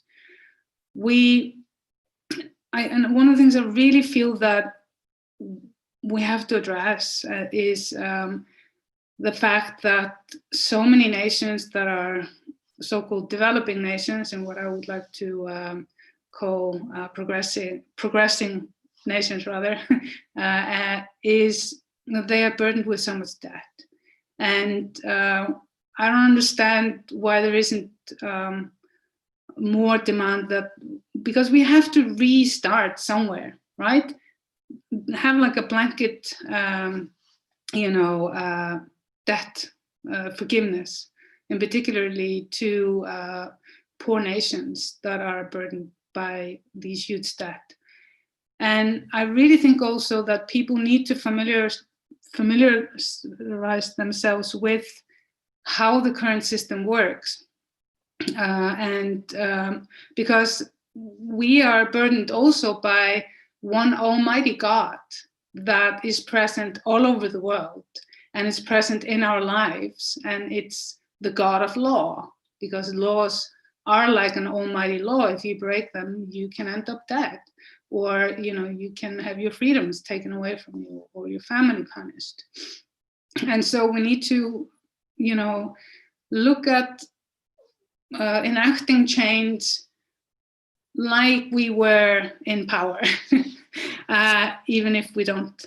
We don't have to. People don't have to go into parliament to change things. We just have to understand how the system works, and then we have to apply smart little hacks of legal changes through the people that are already there, that can we can build on further change. It's like a little domino.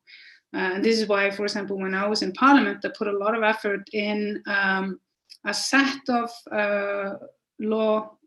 changes in law that would give people better access to information, that would, we would have whistleblowing act for both the public and the private sector, we would source protection, we would limit liability of IP hosts, we would limit access of governments and corporations to our data through data retention laws, and so forth. And because when I was in Parliament, I applied a different kind of thinking, and I refused to learn all the unwritten rules, and I have never believed in my life, and this is also a good thing to just program yourself with. I don't believe there is anything I can't do. I can do anything. And so I managed to get the entire Parliament to agree on a resolution changing 10 different laws in I don't know how many different ministries. And this is in 2009. And I still have many prime ministers later, a prime minister finishing this task.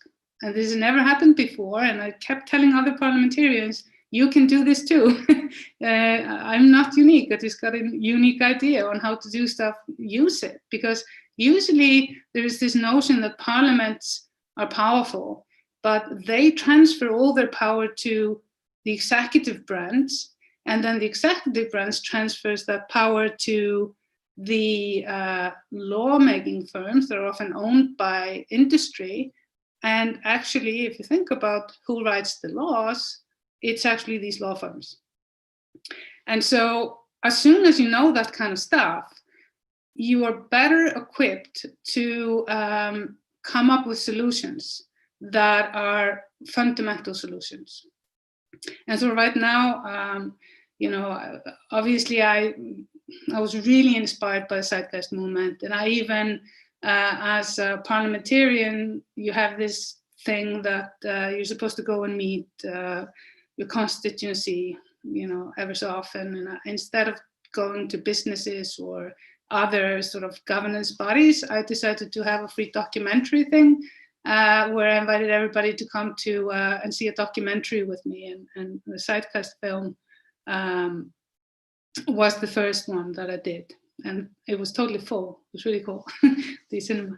Anyway, so, but I think that right now we have a great opportunity to start to collect and implement, collect the data about stuff that's being done, and then start to implement some of it in our local communities. And it's so great to have people like Clifford that comes in like a breeze of fresh air to us islanders who have been sort of like, he has so much inspiration, and I really like this project. And I think that if we can learn from one another throughout, different levels of society and from different countries, and see good examples of how others are doing it and have been doing it maybe for decades, then we can move forward with enough speed that is needed during these crises that we're in. And one of the things I think is also important is to look at, not necessarily, I used to look into universal basic income. I think the universal part of it is maybe not useful, but some type of safety net for people that cannot, because of health situation, for example, provide for themselves, or become like a robust members in a cooperative. So we always have to think about the welfare of everyone rather than just the few that are able. And so I'm looking forward to see more, progressiveness from this movement and all the other movements that you will hook up with, hopefully, because we need to collaborate more than ever. So thank you very much for listening, and have a great day.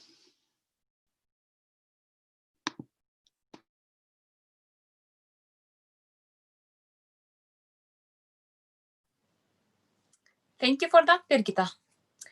So, speakers, what do you think about today's topics? We can all come back, welcome our cameras.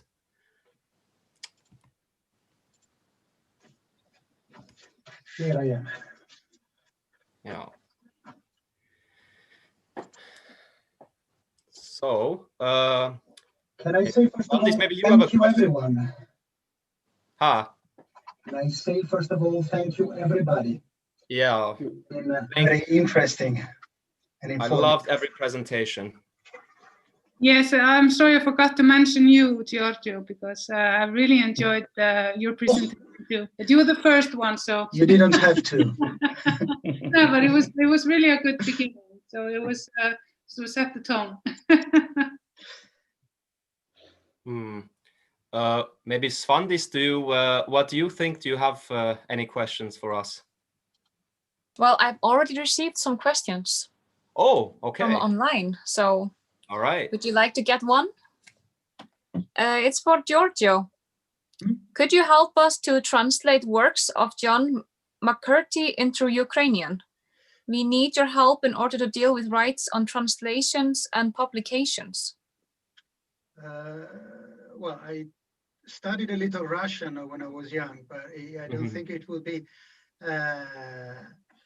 ideal for me to help with the actual translation, apart from perhaps explaining some key concepts. But yes, of course, I'll be available. I have assisted with the translations into Spanish and Italian of the cancer stage of capitalism. So I could certainly help out vis-a-vis the Ukrainian translation.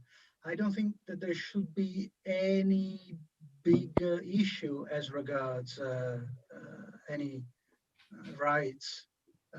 McMurtry himself, as the author of the book, retains them, and so his material can be freely translated into foreign languages.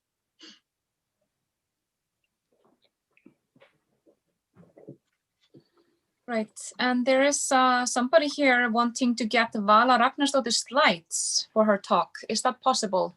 Yeah, my slides are always available. So I can give them to Cliff and he can upload them or send them or whatever is best to do. Great. And we have a question here for everyone, I think. How do we move towards a circular economy model if the rules are only made for the free market model?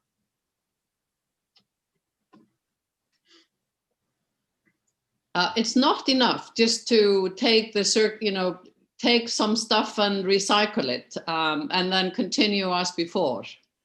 It will reduce a little bit what we need from the mountains in terms of resources, but we need to link the circular economy with other economic models, like the one that I mentioned there, the biophysical circular economy for well-being. That's an effort to integrate the well-being of nature and people into the circular model. I could add one thing, because I was listening with keen interest to Birgitta, who was describing her own experience as a parliamentarian. And when we talk of civil commons, parliaments, as well as universities, such as those in which Vala and I work, can function as civil commons, insofar as they serve the public good. They don't always do it, of course, but they can, and often they've done it. And these are just two of the many tools that we have at our disposal. We don't have to reinvent the wheel. As I said, there are trade unions, there are NGOs, there are consumer associations. There is a whole network of legal bodies and legal instruments that can and must be utilized and have already been utilized, because under certain respects we have made some progress, but not enough, because as Vala clearly depicted for us, the current economic trends are life destructive on the grandest scale imaginable. But yeah, we don't have to do anything particularly innovative. We have to use the tools that are at our disposal and push them all into one direction. Can I say something to this? I've actually been studying how the neoliberal economic model was sort of instigated. And it originated in a meeting in a village called Pellerin in Switzerland in 1947, where 36 men came together. They were economists, historians, and philosophers. And they came up with this market economy model. And then after that, the American Chamber of Commerce commissioned a report from a guy called Powell, the Powell Memorandum for the Chamber of Commerce of the United States in 1972, where he basically laid out how they were going to achieve this model. They were going to take over the economics department and support professors being hired in who had a neoliberal inkling. They were going to write all the textbooks, but should be used in all economics and business schools in the United States and elsewhere. And they are still being taught. I go and check every once in a while in my bookstore here at the University of Iceland. Still the primary text. And this is what so here's where we need to be more clever. This is why I named this project 36 times 36 in training young women and new economic thinking. Because what we aim to do is to train 36, and then they go back to their communities, and we will have people from all over the world, and they will replicate the training they got from us in Argentina, in Spain, in China, in India, and in Africa, and in Europe, and so on. 36 times 36 is 1,296. And then it's, it will be replicated some more. Then we need to sit down and write the textbooks, and we need to make sure that they're actually taught in the different universities. And we can use social media, but we need to be more clever than the neoliberals, and they also took over being advisors to presidents like Reagan, like Margaret Thatcher, like Angela Merkel, and China even bought this philosophy. So, but now we need a new philosophy, because if we don't, then we're screwed. That's it. So, and there's a big call for women to be more involved. And I remember Birgitta saying to me when she was still in politics, that there were so few women who showed the finance committee of the in Parliament any interest. And that's why she wanted to be there, to have a different voice. And there's a call for more women in economic, in business and economics all over the world. One report and paper after another, showing that having female voices in there actually does make a difference. Yeah, exactly. And I think, I noticed that, when I was doing international work, and I have never been a big fan of NATO, for example, but I thought it would be very interesting to understand how it works, because I cannot suggest any change to anything unless I understand how it works in the first place. Like, Vala was, talking about the 36. If she didn't know about it, she couldn't come up with a more clever solution to dismantle it. And so I noticed that in NATO, like in all these sort of parliamentary things, you have a mirror of how parliaments are supposed to work, like in the international work. And in NATO, you had all these different committees. You had the humanitarian committees, and then you had the economic committee, and you had, hybrid war committees or whatnot. And all the women went into the humanitarian stuff, whereas I was the only one sitting and listening into the economy committee, because I felt, and I was the only woman often. It was unbelievable, because women had been told that it's too complex for us. It's a man's domain, which is kind of crazy. But hopefully that, that is going to change.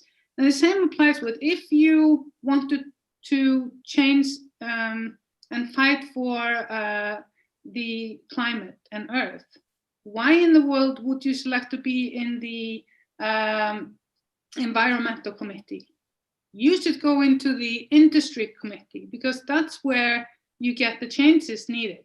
And so we have to reprogram ourselves and get people inside these different spaces that have never been occupied with people that think like us.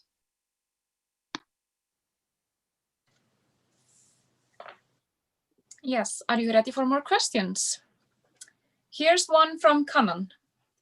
All these ideas are of course very promising.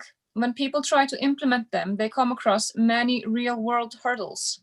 Unsurprisingly, how can we create a forum where such pioneers can come together and figure out how to tackle those hurdles by learning from each other and brainstorming? Well, this is one forum, but we need these discussions to be happening everywhere. And this is what I discuss with my students every year. Then they go out and do their own thing. We just need to replicate what we have learned and hold discussions with our friends and families. 2 years ago, I decided that I needed to have discussions in my living room, sort of like the salons were in the Enlightenment period. And I invited whoever on Facebook, anybody who was interested to come and discuss. And they drove all the way to Mosfellsbær, which is like 17 kilometers outside of Reykjavik, to have these discussions. And they actually continued until COVID. Then it wasn't really possible for us to meet. But I aim now that I live in the center of Reykjavik to continue this. And we read, several books together and bounced, ideas back and forth. We need a lot of those. So if you're in a book club, find a good book to read, not only a novel, read Naomi Klein or Eisenstein or whoever is actually, writing about change. Anyone want to add to that? Yeah. Oh, yes, I would like to add. Basically, I feel like, again, it just reminds me of like what I mentioned a little bit, is also that the conversation, the intellect, the informing, the blueprints are necessary, but then what often I feel also lacks is the practice. And so, like, for example, I mentioned like a community center in Iceland or wherever in the world, and you have basically this environment of whatever, people coming in to meet others, dancing or doing yoga or whatever, martial arts. What's really important is also that what is this community based off of, on what kind of values. And especially if you want to make this an open community center that other people can get into, what you're trying to do is that I think in order to get to this promising levels, again, it's just more of the inclusion and trying to basically practice these values rather than just talking about them all the time. And I think through that, through these actions, I think some of these things that we're talking about are going to seem a lot more realistic. To share an experience, actually, and I think it still relates to the question, is like when I was living in Sweden last year, and I was meeting actually with a community center by the name of Noden, which was founded by people that had been involved with the Burning Man community. And they had basically I'd never been really much involved with Burning Man or knew much about them, but it was very fascinating to see what they basically, even though they don't really have, at least from what I've learned, too much of a direction, like they're not trying to really spread an idea or try to get somewhere like appeasing politics or whatever, but they do live a lifestyle, a lot of them, where they meet in this community, and they really put to practice and things I've tried to kind of smear and remind the Zeitgeist movement, things like leave no trace behind, or basically learning, to not to find the commonalities more than the differences and whatnot. And I think the more that we as a society do that, and I think Reykjavik or Iceland has one of the biggest chances of doing this, maybe Faroe Islands if you want to get competitive in a humorous sense, but I think this is really, really possible, and we're very close to doing this, to actually making it look more hopeful and a lot more realistic, rather than things coming out of talks or lectures on how we can basically sustain better well-being. Can I add one comment, because I think that Cliff is correct as regards the importance of social experiments. Voluntary communities have been, I guess, as old, at least as Christianity when it comes to Europe. The first monasteries were an example of voluntary communities. And in fact, they also practiced early forms of communism, if you like. I think also that the carbon footprint was pretty low. And you need examples that people can witness and think about, and you need ideas that lead people into having life-changing insights. And you need them all the time, everywhere, and endlessly.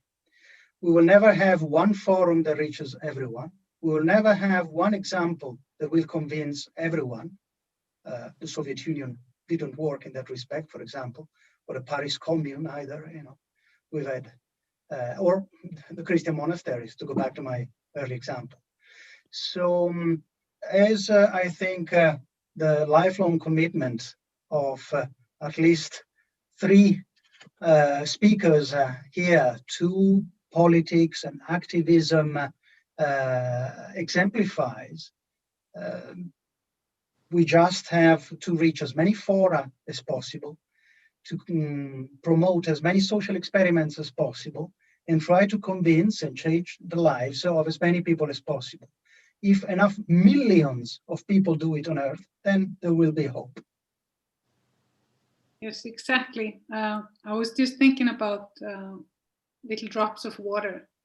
So, one little tiny drop might not change a lot, but when the real shift is when we inspire by our actions others to try out, and it's okay if we do some experimentation, and if it doesn't work, it doesn't mean that you have to give up. I don't know how many mistakes I've made, and it's not mistakes because I have chosen to learn from it. I've tried so many different things. I still don't know what I want to be when I grow up. But I know that nothing is as important as, taking ownership and responsibility for how we feel and how we relate to others. We are nothing without the relationship with other peoples.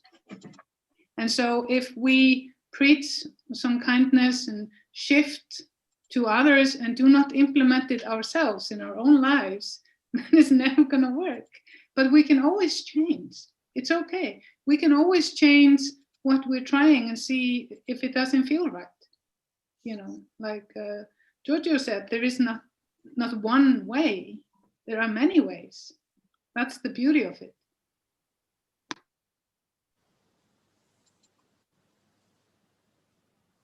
There's another question here for Cliff, I think. A lot of great resources being mentioned here. Can a one-pager of links be shared with everyone, please? So I'm assuming that's referring to Koto, and yes, of course. They will be shared also on the Zeitgeist Movement Iceland, and also the TZM Global page. All contact information as well, how to get a hold of all of us, and as well as Koto.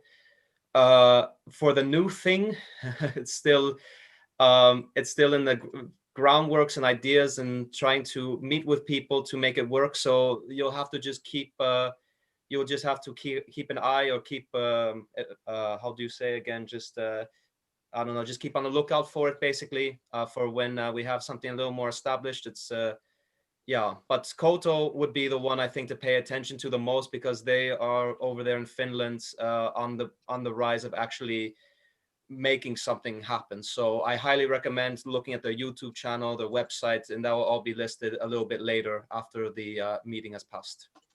Can I ask you something, Cliff? Yeah. Because, you know, in my sustainable futures class, and I discuss these intentional communities with my students, and you know, and they are many and based on, you know, different principles. How is Koto different from, for example, the eco-village movement, which is actually quite a lot of communities around the world based on their training and ideas? To give you an honest answer, of course, is that I do not know much about them, to be honest. Okay. I can only say this, that I don't know what can be so much different, except for what I've noticed in my personal experience when I've visited communities and whatnot. And I've also in my life, I've seen quite a few, and that one of the commonality problems that they had is, again, that it just went into looking into, again, just lots of things like infighting, not being able to take care of the social environment, and things getting a little bit too toxic, especially when it's a very small group of people that gets very intimate after a while. And that's also a cause of being too isolated, spending less time with people outside of the group rather than so. Yeah, I think I've actually attended a global eco-village network meeting where I discussed these issues, and they actually have formulated methodologies to solve conflicts. But they do actually say, or one of them said to me, actually one of the most tiring part of being a member of my eco-village, I think it was in Austria, is all the endless meetings where we have to find a compromise and make a decision. So it is. And I don't think it is possible. It takes time. Yeah, and I think that's the point, is that with people in Koto over in Finland, they're being very realistic about it, I think. And I mean, basically, there's no big expectations that Koto within its first few months or a year is going to be extremely successful, but it's going to need definitely a lot of feedback from them, or maybe from one of these other eco cities or communities that, I mean, yeah, communities that you are mentioning. And that for people from Koto and Finland right now listening, I hope they're taking input on this, because that's the point, is maybe also there's an advantage of this that Koto might not know about these other organizations, because if they try and do something first and seeing where structure is basically not working in the environment, and then they look towards the others, that might be a good idea to exchange information, for example, on how to improve maybe on both ends. So I can't say, to answer your question. Cliff, again, can I jump in? I've just been talking with Koto directly right now. Sorry to just tweak some things. So one thing is that Koto is aiming to grow a lot larger than most eco-villages, so going beyond Dunbar's number of 150. So they have to then tackle, as I said, some of those issues related around governance structures and decision making. But they're also trying to be a high-tech RBE community. So the aim is to help that transition towards an RBE using technology and automation in a way that normal eco-villages don't. I'll read directly from what you said. Koto is an organization that is creating a network of semi-independent units that can be eco-communities or something else that is needed. Okay. I was kind of getting to that gesture. Thank you, Mike. that basically, yeah, it's also in the end it's also the environment of being able to produce again some kind of an output as a service for others outside of Koto, but as well as they want to really expand as well and use the technology at bay and not necessarily strive as far maybe at short term, like maybe the Venus project might want to try and do, but just try to really make it definitely that technology definitely is able to be of a great functionality in this. So that would perhaps, as Mike just said, would be the difference. I have a question for Birgitta. Birgitta, do you think Julian is now controlled by the CIA as a pawn, as some skeptics say?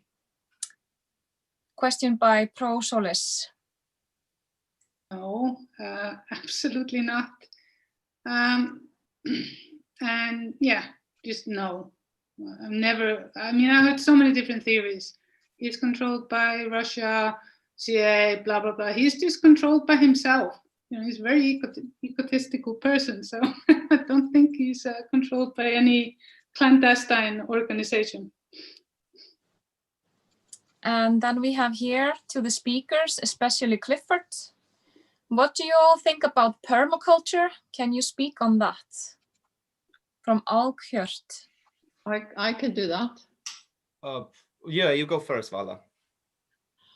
I have a permaculture's design certificate from a course I took in Norway because I was interested to learn about it. I had heard about it for many years, but had the opportunity to attend the course and then brought the same teacher to Iceland to teach.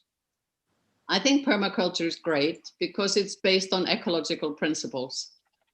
It's all about to use and learn from the local ecosystems and conserve water and conserve energy and grow as much as you can in your own balcony or back garden and etc. And what I particularly like about the permaculture movement, which actually comes from Australia, is that it has three basic values. It is care for nature, care for people, and share the proceeds or share the profits.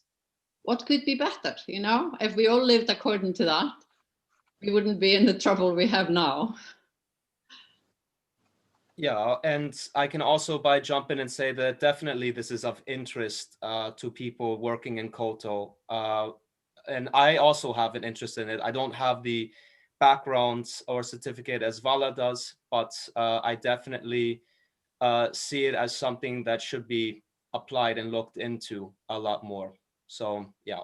There are permaculture teachers in Finland, so it should be easy for the people in Finland to attend.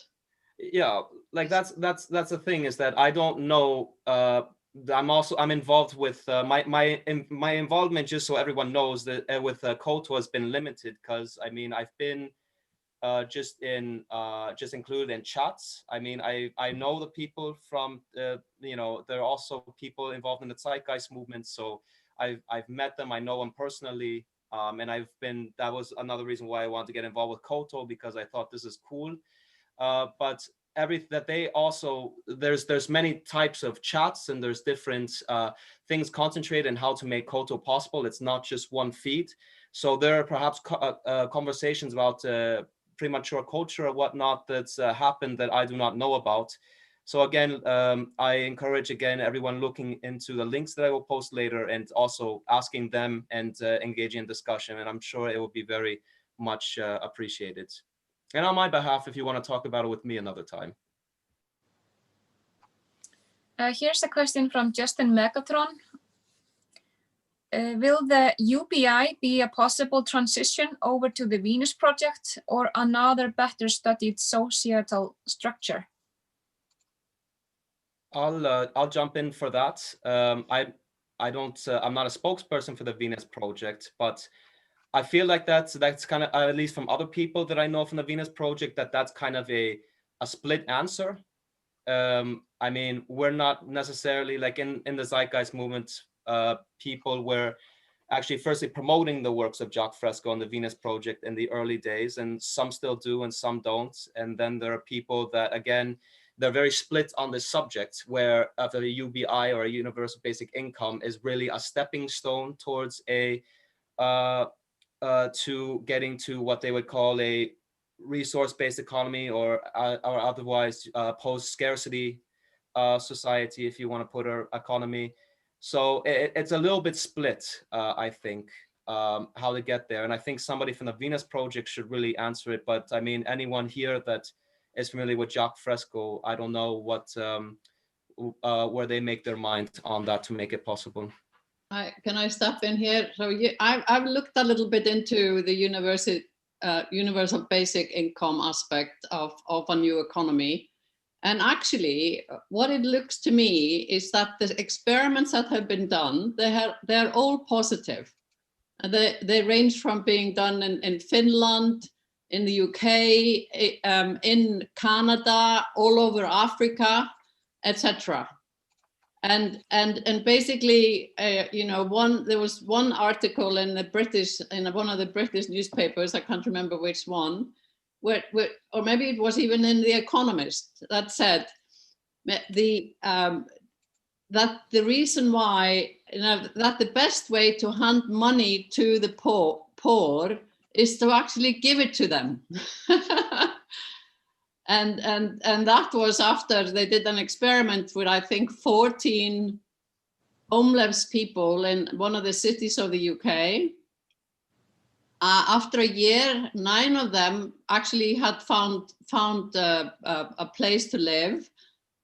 None of them had spent all the money that they were given, and they didn't spend it all on drugs and alcohol. They spent all the money on bettering themselves.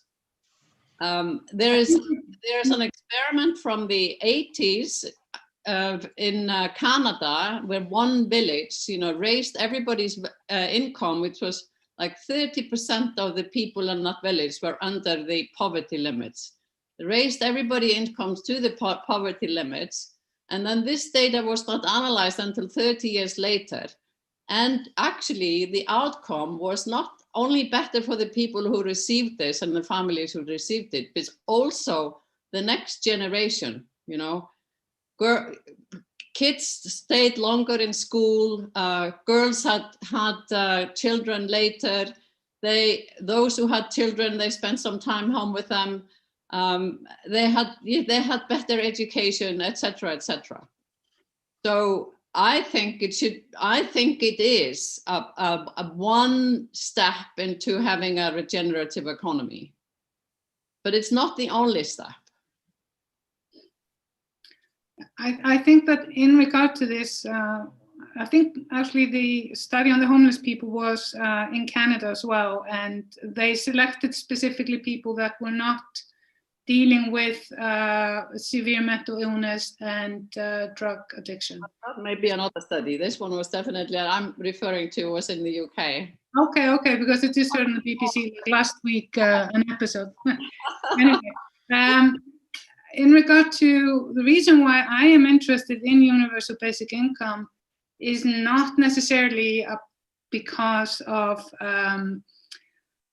stepping stone into a different economic model. The reason why I just think it's so important is because I have seen so many people fall between the cracks in the welfare system, you know, or people that want to get education, they can't get education because they haven't finished Danish or something, so they can't get further education. People that need support because they get sick and so forth are not getting the support. So there are so many cracks, and the system seems to be created to make people, you know, feel like they are less than human. It's like a system of sort of like, you know, it's like a system of dehumanization. And there are so many people that are experiencing this, and it's so expensive to run the system in order to get like a minimum payment. And you're punished if you get a little bit of work. You know, you're punished and you are like put into a situation where you're stuck, generation after generation, you're stuck in a poverty trap, instead of, we foster the ability for people to just, thrive and, follow the flow of life, And so if we could just eliminate the unemployment office, the disability office, the pension office, and just have a flat, no strings attached to begin with these groups of people. We're having so many people unemployed because of COVID. We should immediately eliminate all these offices that are sort of like trying to figure out a way to shave off some, cents from people that are already having below poverty payments. So that's why I like basic income. May I add some thoughts as regards universal basic income, which I think can solve many issues vis-a-vis welfare provision, as Birgitta is saying. I have relatives living in the United Kingdom, in Scotland specifically, and well, some of them have gone through all kinds of ritual, institutional humiliations in order to be able to claim the resources that they need in order to survive. So we're talking about life goods, a la McMurtry. The UBI has an interesting history because it's an idea that in the current form originates from the right of the political spectrum rather than the left. Richard Nixon proposed it, for example, in the United States in the 1960s, although the most successful experiments were performed by left-wing governments, and I'm thinking of Mincom in Canada in the 1970s and the Bolsa Família under Lula in Brazil. So it has the potential to bring growth where growth is needed in terms of actual life enablement, because growth is not necessarily bad. By using an apt value theory, there can be good growth and bad growth. Bad growth is growth where we don't need it anymore and where it just destroys and consumes human beings, their free time, their mental well-being, and their environment. But there is also good growth where it means finally getting rid of utter poverty, ignorance, and the inability to access those institutions and opportunities that allow for personal well-being and self-realization, such as higher education, for instance. If I may just add something in just really quickly, if before we move on, is that I also think, just that universal basic income, I also don't really see it as kind of necessarily a stepping stone towards what we might want to call a monetaryless or post-scarcity economy or whatnot. But in my personal view, I think a universal basic income might also help enable is just as kind of just mentioned, is that it will also perhaps help people come to another conclusion that not necessarily directly, and it would be something that perhaps would take time. I think that UBI though will eventually lead to the axis of basic necessity becoming a bigger understanding. So if you're basically you're getting coverage to, you have an unconditional right to have a house or to have water or to have food. I think this kind of stuff, which I've heard talked about, so universal basic necessity, if I remember correctly, I heard it in a university in Austria being spoke about for the first time years ago. But I feel like that UBI can slowly grow into that people are no longer just dependent off of even just from a basic income, but that some things will eventually just become a human right to people. And I feel like this would also be something leading into a much greater connection and way into a post-scarcity economy, I think. Cliff, may I mention the fact that having a roof over your head, not one that you own necessarily, but one that protects you from the elements, having enough food, having enough water, having primary education, and having healthcare when ill, however provided that may be, are already human rights. Yeah, there is the International Covenant on Economic, Social, and Cultural Rights that is as old as 1966 in its passing at the United Nations, and then came into entry in the 1970s. I can't recall the exact year, but it was in the 1970s. So these are already human rights. They are not a charity that the state provides and that can withhold at will. These are rights of the individual, at least in all those countries that have signed and ratified the covenant. Yeah, and then when and I understand that, and again, it just makes me think just how contradicting this entire dominance level of society that we're all in. Basically, that it's not that these human rights are not being they are not being implemented or recognized, basically. Mm-hmm. So that's what I hope, is that maybe UEI might help people come closer to having a better understanding of them. Yes, ready for the next one? Justin Megatron also asked, how and why do the people in governmental positions avoid on a ground level criminal activities, as in they can decide to send people to war to push the war machine as and when they please? My personal views are in line with Jack Fresco.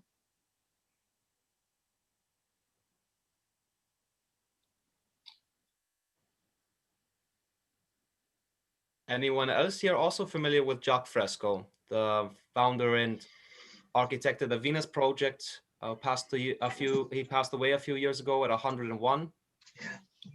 No, yeah, I know his work. Really say very much about him. No. Yeah. But the war machine is actually, ruling things behind the scenes, and that becomes very visible when nations like the United States go regularly into all sorts of unnecessary wars, and like in the Balkans and in the Far East, because they need to use up the weapons so that the weapons factories can continue working. This, however, is not very, very visible. But this is something that we really need to discuss.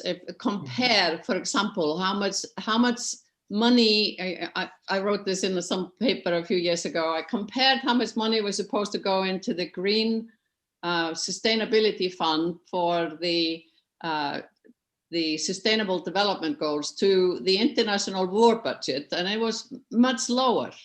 So we have the money, it's just not being spent in the right places.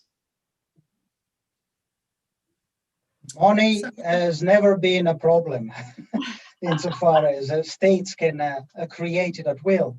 Now, under the present conditions, even private banks can create it at will. So it's the control over money that is of crucial importance. And that leads back into part of what Cliff was saying regarding the financial side of grassroots movements. And Einar, in particular, in his utopia of moneyless reality, perhaps we don't need to do away with money, but with the origin of money, rather than being some higher authority that imposes it onto people. It can be a grassroots creation. There are such social experiments going on online these days. It's not just Bitcoin, there is Equacoin, for example, going on, whereby the participants decide which projects to fund in a democratic way. And each participant receives a kind of basic income that can be spent on the economic activities that orbit around this virtual coin. So that is perhaps one way to redistribute economic power.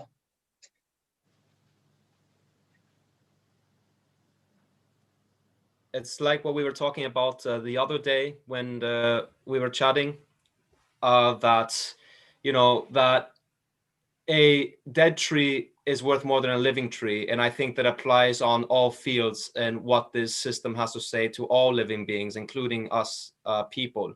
So therefore, that's kind of my opinion about it in general. Mm-hmm. We have a continuing question about the UBI from Colin Turner. UBI is a perfect way to maintain the current system. Of course, UBI will have positive effects in a monetary economy. Why wouldn't it?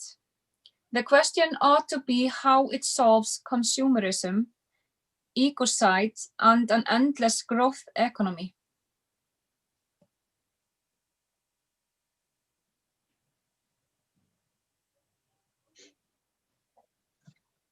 I felt like that we kind of touched upon some of that stuff earlier when asked the question. I still, like I said, I think my point still resides that there are both drawbacks and there are benefits, of course, to it.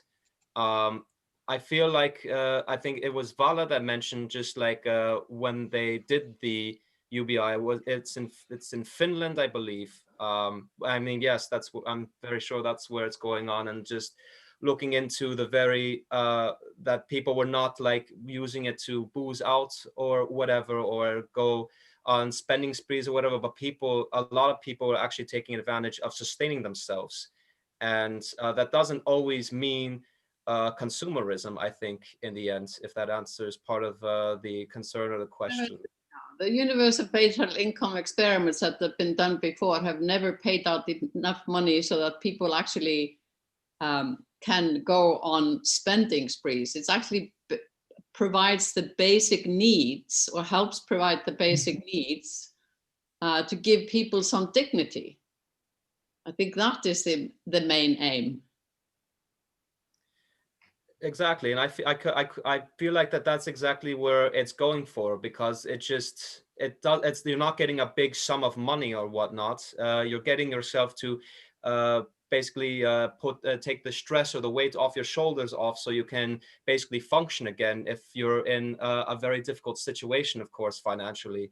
So it's a reliever in a sense. I can't say exactly, just as Vala just pointed, that it's not enough to really make you go and just be a wild consumer again, although I'm not denying that also people perhaps would try and take advantage of it, but I think they won't be able to sustain it.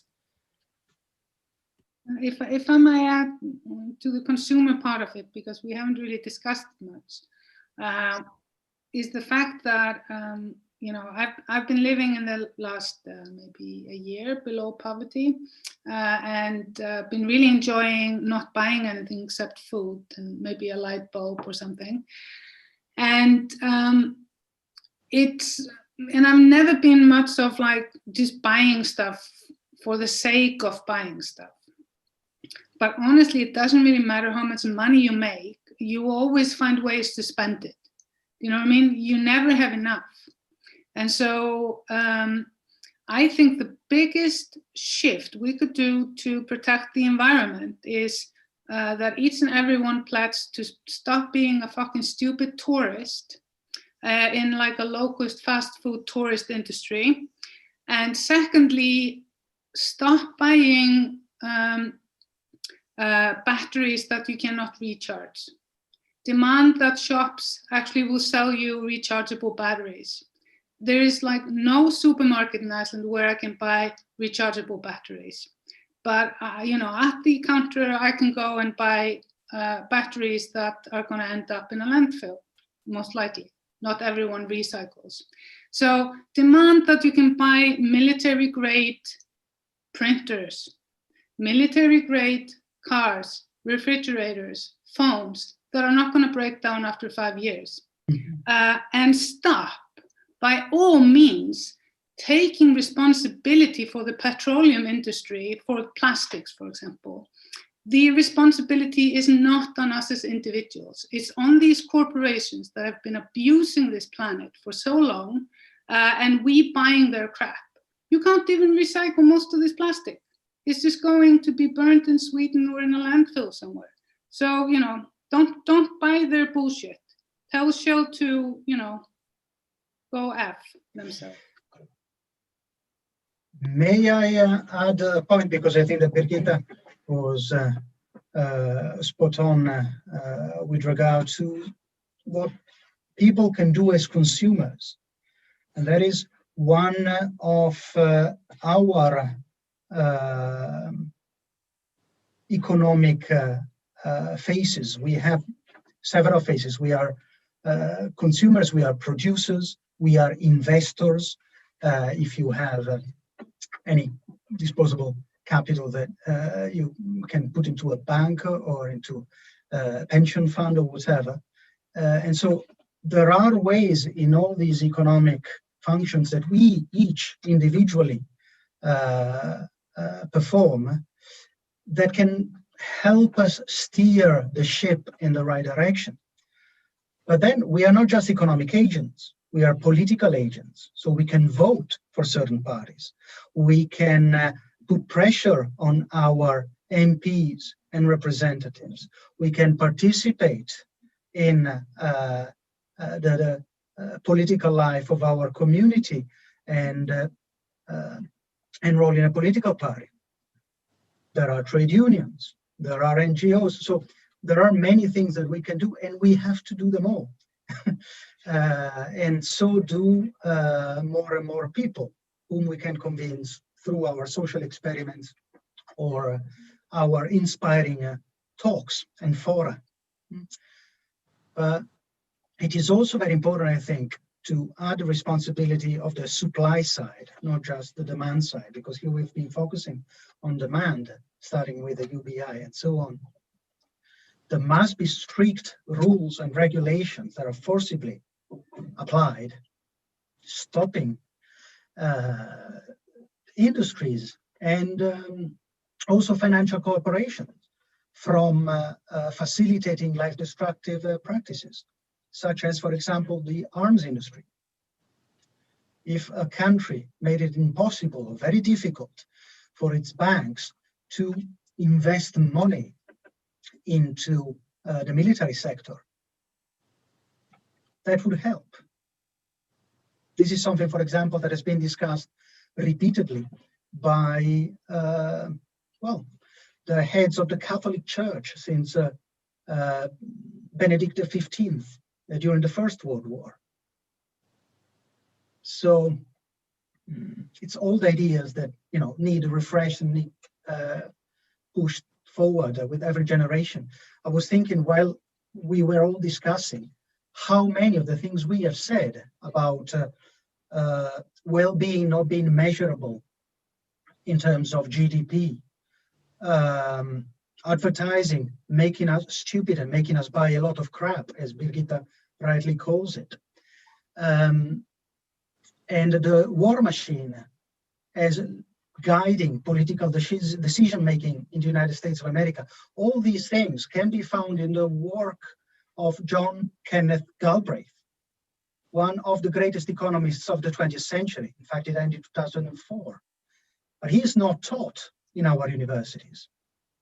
Like Schumacher is not taught of small is beautiful, and Vala is a member of the Schumacher Institute. Because instead at university we have neoliberal textbooks and only neoliberal conceptions that are being peddled to students.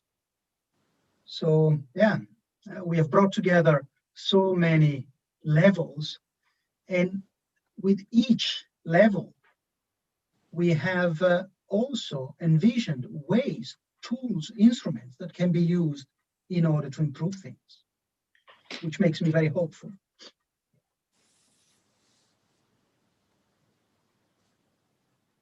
Yeah, but the thing is that we have all the solutions. Mm-hmm. We just need to get together and demand that they are implemented and take part in showing that we are actually are role models in changing our lives. Yeah, we don't need more technology. We don't need more. We don't need to go to Mars. You know, although a lot of technology is developed in, you know, going to other planets, but we actually just need to gather together all the knowledge we have and just, let's just do it. You know.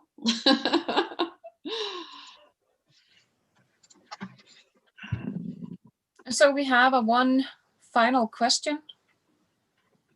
It's from Adam Antium. How do you maintain your optimism considering the large task of social transformation? And this is for everyone.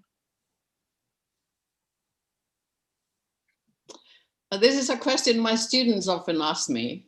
And basically, when I woke up to the unsustainability of the world, which is now about 20 years ago, I decided that I needed to shift everything I was doing to try to find some solutions. And basically, I was, you know, I'm actually a geologist and was working on environmental science, and environmental scientists work on problems. But sustainability scientists that I sort of turned myself into solutions. So we just need to find the solutions, and there is not one solution for all, and implement them where we are. And I feel I need to do this in order to be able to have a conversation with my grandchildren, because I don't want them to say, Amma, which is grandmother in Icelandic, why didn't you do anything? You are a sustainability scientist. And I do at least want to say, I really tried. Because otherwise, I would just do what the average Icelanders does when they don't want to confront the problems. You just go out and get drunk. I would be drunk all the time. So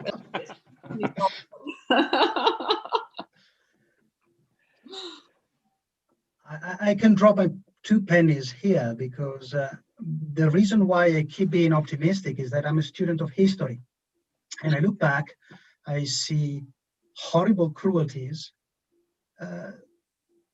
that have been slowly reduced or eliminated.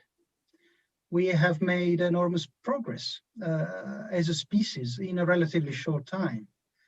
And that says something about our collective abilities for self-correction. It is always an uphill struggle. But I mean, think, for example, of the abolition of slavery and the abolition of aristocratic privilege. They have been with us for countless centuries. They were taken by many as just a fact of life, like having air to breathe, or trees, well, with the exception of certain parts of Iceland and Greenland, of course. But, well, we managed to produce the ideas, the values, the institutions, and the momentum required to get past them. So we can do it. It won't happen from one day to the next. Perhaps we won't even notice when it happens. If I can jump in and just say what gives me optimism to keep on going. It's like what I was speaking actually with Vala's friend, with the philosopher, the other evening, who was a really splendid person to speak with. And he was kind of challenging, I think, this notion on the optimism. And it also reminds me a little bit of even like what Birgitta shared in her speech. And just basically, it's you know, if this is, and when I'm coming back to like how I feel and say is like, if this is what you really want, this is what you want to see for yourself, as much importantly also for other people, your environment, because you're nothing without the relationships. You know, you're nothing without those relationships with other people. If you want all this, what do you have to lose, really? I mean, this is your life, it's our life. And if you have the intention to really make good well-being for people, and I think people take it very for granted, you know, how far people's passions and wantings can actually bring them, especially. I'm a real strong acknowledger and believer in that. you know, and just a lot of people have inspired me from the Zeitgeist Movement and also from other places, even a few political people, whatever their beliefs or whatever, they basically also have, they're also people and they share things that are motivating that I see a lot of truth in, more or less. But one thing I'll just close in by saying that it actually has to be for Icelanders, and that basically for a country of such a size, so small, yet when something happens in relationship to the environment or politicians misbehaving and you know, corruption being exposed or whatever, the voice that the Icelanders make sends volume shockwaves across the whole entire globe, and standing in defiance or pointing out to stuff. And you know, I remember when I was young, 17 or so, before I could even, I had a beard, and I saw Birgitta Jonsdottir with so many people challenging the corruption in the government. Back then I was too intimidated to even try and pronounce her name. It's changed now. I never even expected that 13 years later I would be living here in Iceland and know her and a lot of other people that were in this personally. And that's they've been a huge inspiration for me all of these years since I started thinking a little bit outside the box and re-questioning community and all this stuff. So that's my personal answer again, aside from the Zeitgeist Movement, is that a lot of people here in Iceland are what keep me here going. So I'm happy to be here, and that they could come and speak their minds and voices to share with the Zeitgeist Movement and for the whole world, basically. Einar, why don't you say something? I can say something. Well, I'm not optimistic at all, so that's clear. But I feel it as my duty to keep on trying with all those good people that I met during the last few decades working on this. And I owe it to my children and their children and other people around me to do my best, because I see a problem and I know about solutions, and yeah, I have to keep working on it. It's just my duty. I could just check out and give up, but I couldn't actually live with it. So this is my duty. This is my destiny to do this. But I don't agree completely with Giorgio that we got rid of aristocracy and slavery. I just think we changed the methods of becoming an aristocrat and a slave. I think we're more or less all slaves of the monetary system. But I think that we can find that solution, and as Vala said, we have to find the solution, otherwise we're just doomed. So, but don't let me reduce your optimism. So I think we will manage somehow, sometime. So Birgitta. Well, you know, me and Einar, we have known each other for a very long time. And, you know, Einar was one of the people that inspired me. And so, you know, I think the machine that drives my occasional unbearable lightness of being is to be inspired by other people. And my greatest gift is when I hear that other people have been inspired by me. And so for me, that's enough energy to just go on and to meet like-minded people, and knowing that we are just doing our best. You know, as long as we have good intentions, we're not trampling on other people's rights, except we might have to do that when it comes to the 0.001% that owns everything. Like, you know, the new aristocracy is Bezos and those guys. So yeah, just never give up. Never, ever give up. It's my only advice, you know. But we're not always going to be like, woohoo, I'm so optimistic. I'm actually really pessimistic, to be honest, but I'm worse than Einar. I just hide it better. So, yeah. Thanks, everyone. It was great. Very inspirational. You're all great. Yes, I'm very happy that I took part in this discussion. Thank you. All right. Adios. Bless. No, Sjáum it's been a síðar. pleasure. Wait, Svandís, I guess, yeah, you close the meeting then? Yes, let's do that. So we would like to express a huge thanks to all of our speakers and to everyone watching the live stream for participating in the 12th Global Sea Day. Despite the challenges through a pandemic, we did it. We hope that everyone can take something back from this conference to heart with an expanded sense of understanding and possibility for the world. And we hope we have had a new renewed energy of collaborations to shift tides for positive change. Our true power lies in our relationships to each other and our ability to work towards common ends through a common desire for change. The sooner we realize this, the sooner we can overcome the world problems we face, to obsolete the old and advance the new. We are not victims of a collapsing world, we are participants, we are architects.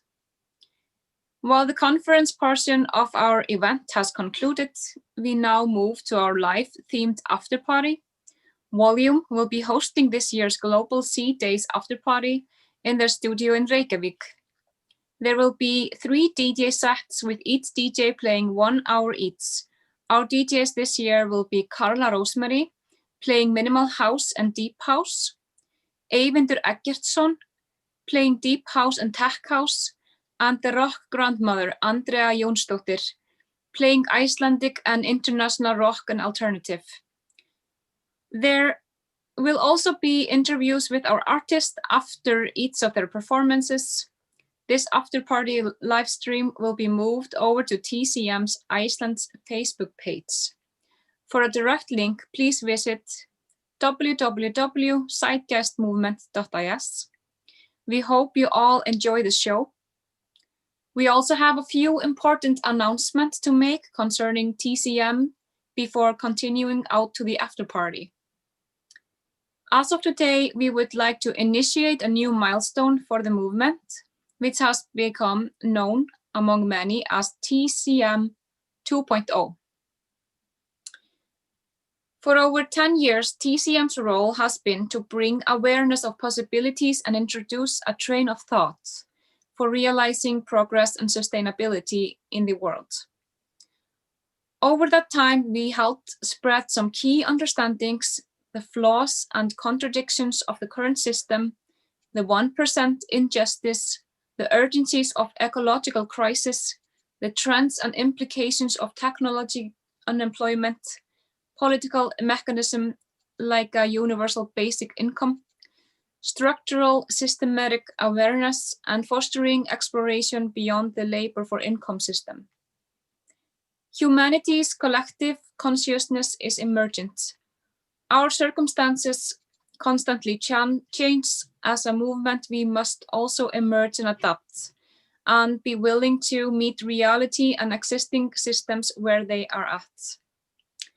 Our rate of social progress is bound to the level of understanding of the great majority. And while awareness building is still a core focus at TCM, we have broadened our context and approaches to include all necessary and emergent avenues for this transition.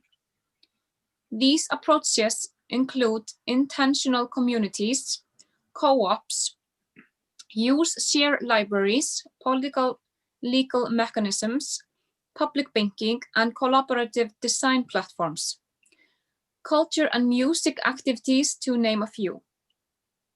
Where before our large-scale system change goals may have lacked practical application into the everyday here and now, and where community projects may have failed in their ability to address more mechanisms of society, there can be much more of a bridge between the two. This will allow participants and ideas to flourish more fluidly and organically, affecting progress where we can, while always maintaining and working towards the bigger picture implications for a radical paradigm shift of the unsustainable systems in place. In future communication, we'll be exploring these approaches in detail, and we'll also cover some of the wisdom and lessons learned in the experience of the movement, how our chapter organizational structure has evolved and became much more fluid and decentralized, as well as expand on some of the core concepts of the train of thought.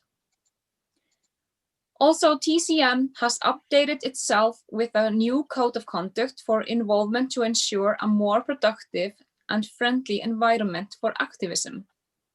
The guidelines inform everyone about the standard of behavior expected within the community and will facilitate newcomers to feel more welcomed in to get involved. The code of conduct can be found at www.thezeitgeistmovement.com. There is also a new website that has been designed to be an interactive resource and information hub for activists. This includes receiving and distributing information about current activity and projects happening, including graphics, templates, and documents as tools for building our content and furthering these ideas. The website can also be used to give status and progress reports for your region's activity and also request assistance if needed. The website URL is simply tcm.community.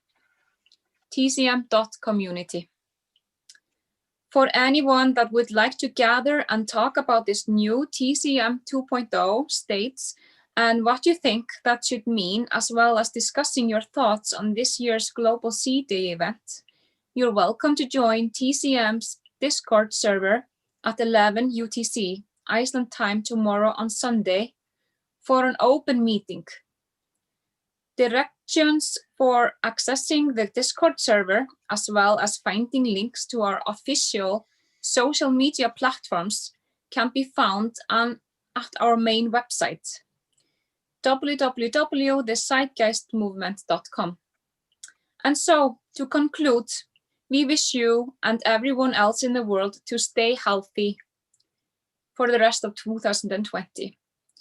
And we will see you all again next year in 2021 in Mongolia for our 13th annual Sea Day Global Main event. Sjáumst. Sjáumst, takk fyrir, thank you. Bye.